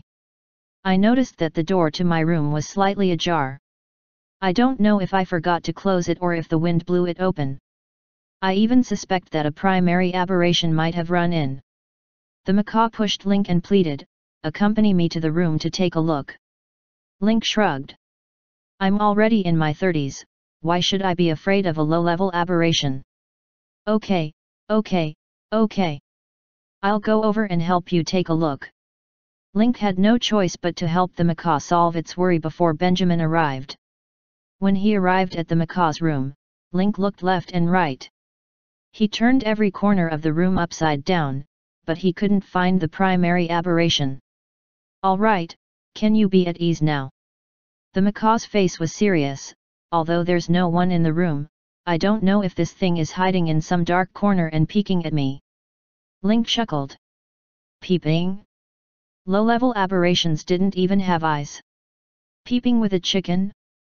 Link thought that if the macaw was suspicious, he wouldn't be able to sleep at night if he couldn't find the thing. The one who tied the bell had to untie it. This matter had to be resolved by the macaw itself. "Aren't you the manager of Monster Security Company and have countless pets under you? Do you think such a small matter is difficult for you?" The macaw's hair stood on end and its eyes lit up. "That's right. I can ask the treasure-hunting mouse and the 5 mice for help. I don't believe that we can't find a single primary aberration in such a huge castle." The macaw came to a sudden realization. The door of the room swayed with the wind, and the bird's shadow could no longer be seen. Link was waiting for Benjamin in the living room on the first floor, but his mind was thinking about another important material for the fetters. The cobalt beetles were of green quality, corresponding to the materials Benjamin had brought. The silver army ants were blue-grade, so Link still needed to add some more powerful medicine. After thinking about all the blue materials, the only one that met the requirements was mithril. The mithril ingot was a magical metal element. It was extremely light, but it was extremely strong and had a high affinity with magic. Link had 2 mithril ingots in his hands. One was a random reward from a mission, and the other was found in Moro's collection when he ransacked his house. After about half an hour, Link heard the engine of a jeep roaring outside the castle. Then the sound gradually stopped. Outside, a pair of quick footsteps ran into the castle. Benjamin pushed the door open and saw Link in the living room. "Brother Lin, I thought you were in the office." As he spoke, he took out an armor plate from his backpack with great effort. "This is the best armor plate I found in the military. The staff in charge of military development said that this is a new type of armor plate. It's strong enough to withstand a tank attack." Benjamin wiped his sweat and poured himself a glass of water, gulping it down. When there were no outsiders, he didn't need to put on so much of an act. "Brother Lin, anything else? If you don't, I'll have to go back. I have a meeting at the Special Operations Camp tonight." Link raised his hand. "Then when you go back, get a Black Falcon transport helicopter here tomorrow. I need it." "Okay, what time should I do tomorrow?" "Around 2 in the afternoon," said Link after some thought. "The sun is just right then." Benjamin gave an okay sign, and surprisingly looked like a macaw. "Don't worry, Brother Lin. Tomorrow's plane will land at Wind Howl Castle on time." He then left. Link smiled and shook his head. He then returned to the secret room with the new armor plate. Cobalt beetle, green, silver army ant, blue, equals connectivity rating of 110%. 1 blue material and 1 green material will be consumed to form the coupling. Do you wish to form the coupling? Link offered the enhanced armor plate, green, and mithril, blue, without hesitation. Soon, a third coupling appeared on the coupling interface: impregnable fortress. Iron wall, blue, a strong bond between the cobalt beetles and the silver army ants. Defense increases by 100% when they move together. When combined, they can form a bulletproof iron wall that can withstand the energy of rockets and below. The iron wall could transmit magic power and increase the power of the Esper ability by 50%. Link was stunned after reading it. Not only was this iron wall a blue level restraint, but its effects were also ridiculously strong. Originally, the silver army ants were able to block some bullets. Now that the two of them were moving together, their defensive power was doubled. They could even combine to form an iron wall. Not only could it be used for defense, but it could also be used as an amplifier for the Esper ability, increasing its effect. And from the looks of it, other than tanks and laser weapons, all other weapons could be blocked. It was like a small moving steel fortress. Seeing this, Link regretted not adding the silver formation wall ant. The silver formation wall ant could be condensed into a whistle arrow and was also synthesized from the silver army ant. The effect would be even better if it was added. Link tried it and his eyes suddenly lit up.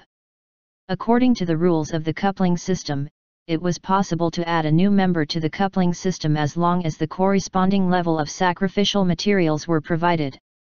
However, there was no guarantee that the newly generated coupling would be stronger than the previous one. The array wall ants are the metal insects at the bottom of the box. Blue materials can be used. Link thought for a moment and decided to use the gigantified gene fluid. That wasn't the most suitable reason.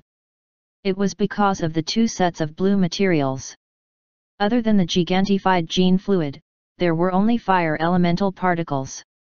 The fire elemental particles were far inferior to the metal bug. Only the gigantified gene fluid was slightly more reliable. "I've decided, it's you." Link sacrificed the gigantified gene fluid and added the silver array wall ant to the fetter. Soon, the iron wall on the interface changed. P.S. Wanjun doesn't want to work hard anymore. She wants to write a book with crowdfunding. Collect all kinds of combinations and bonds. Brothers who have ideas, please be sure to post them in the book review section.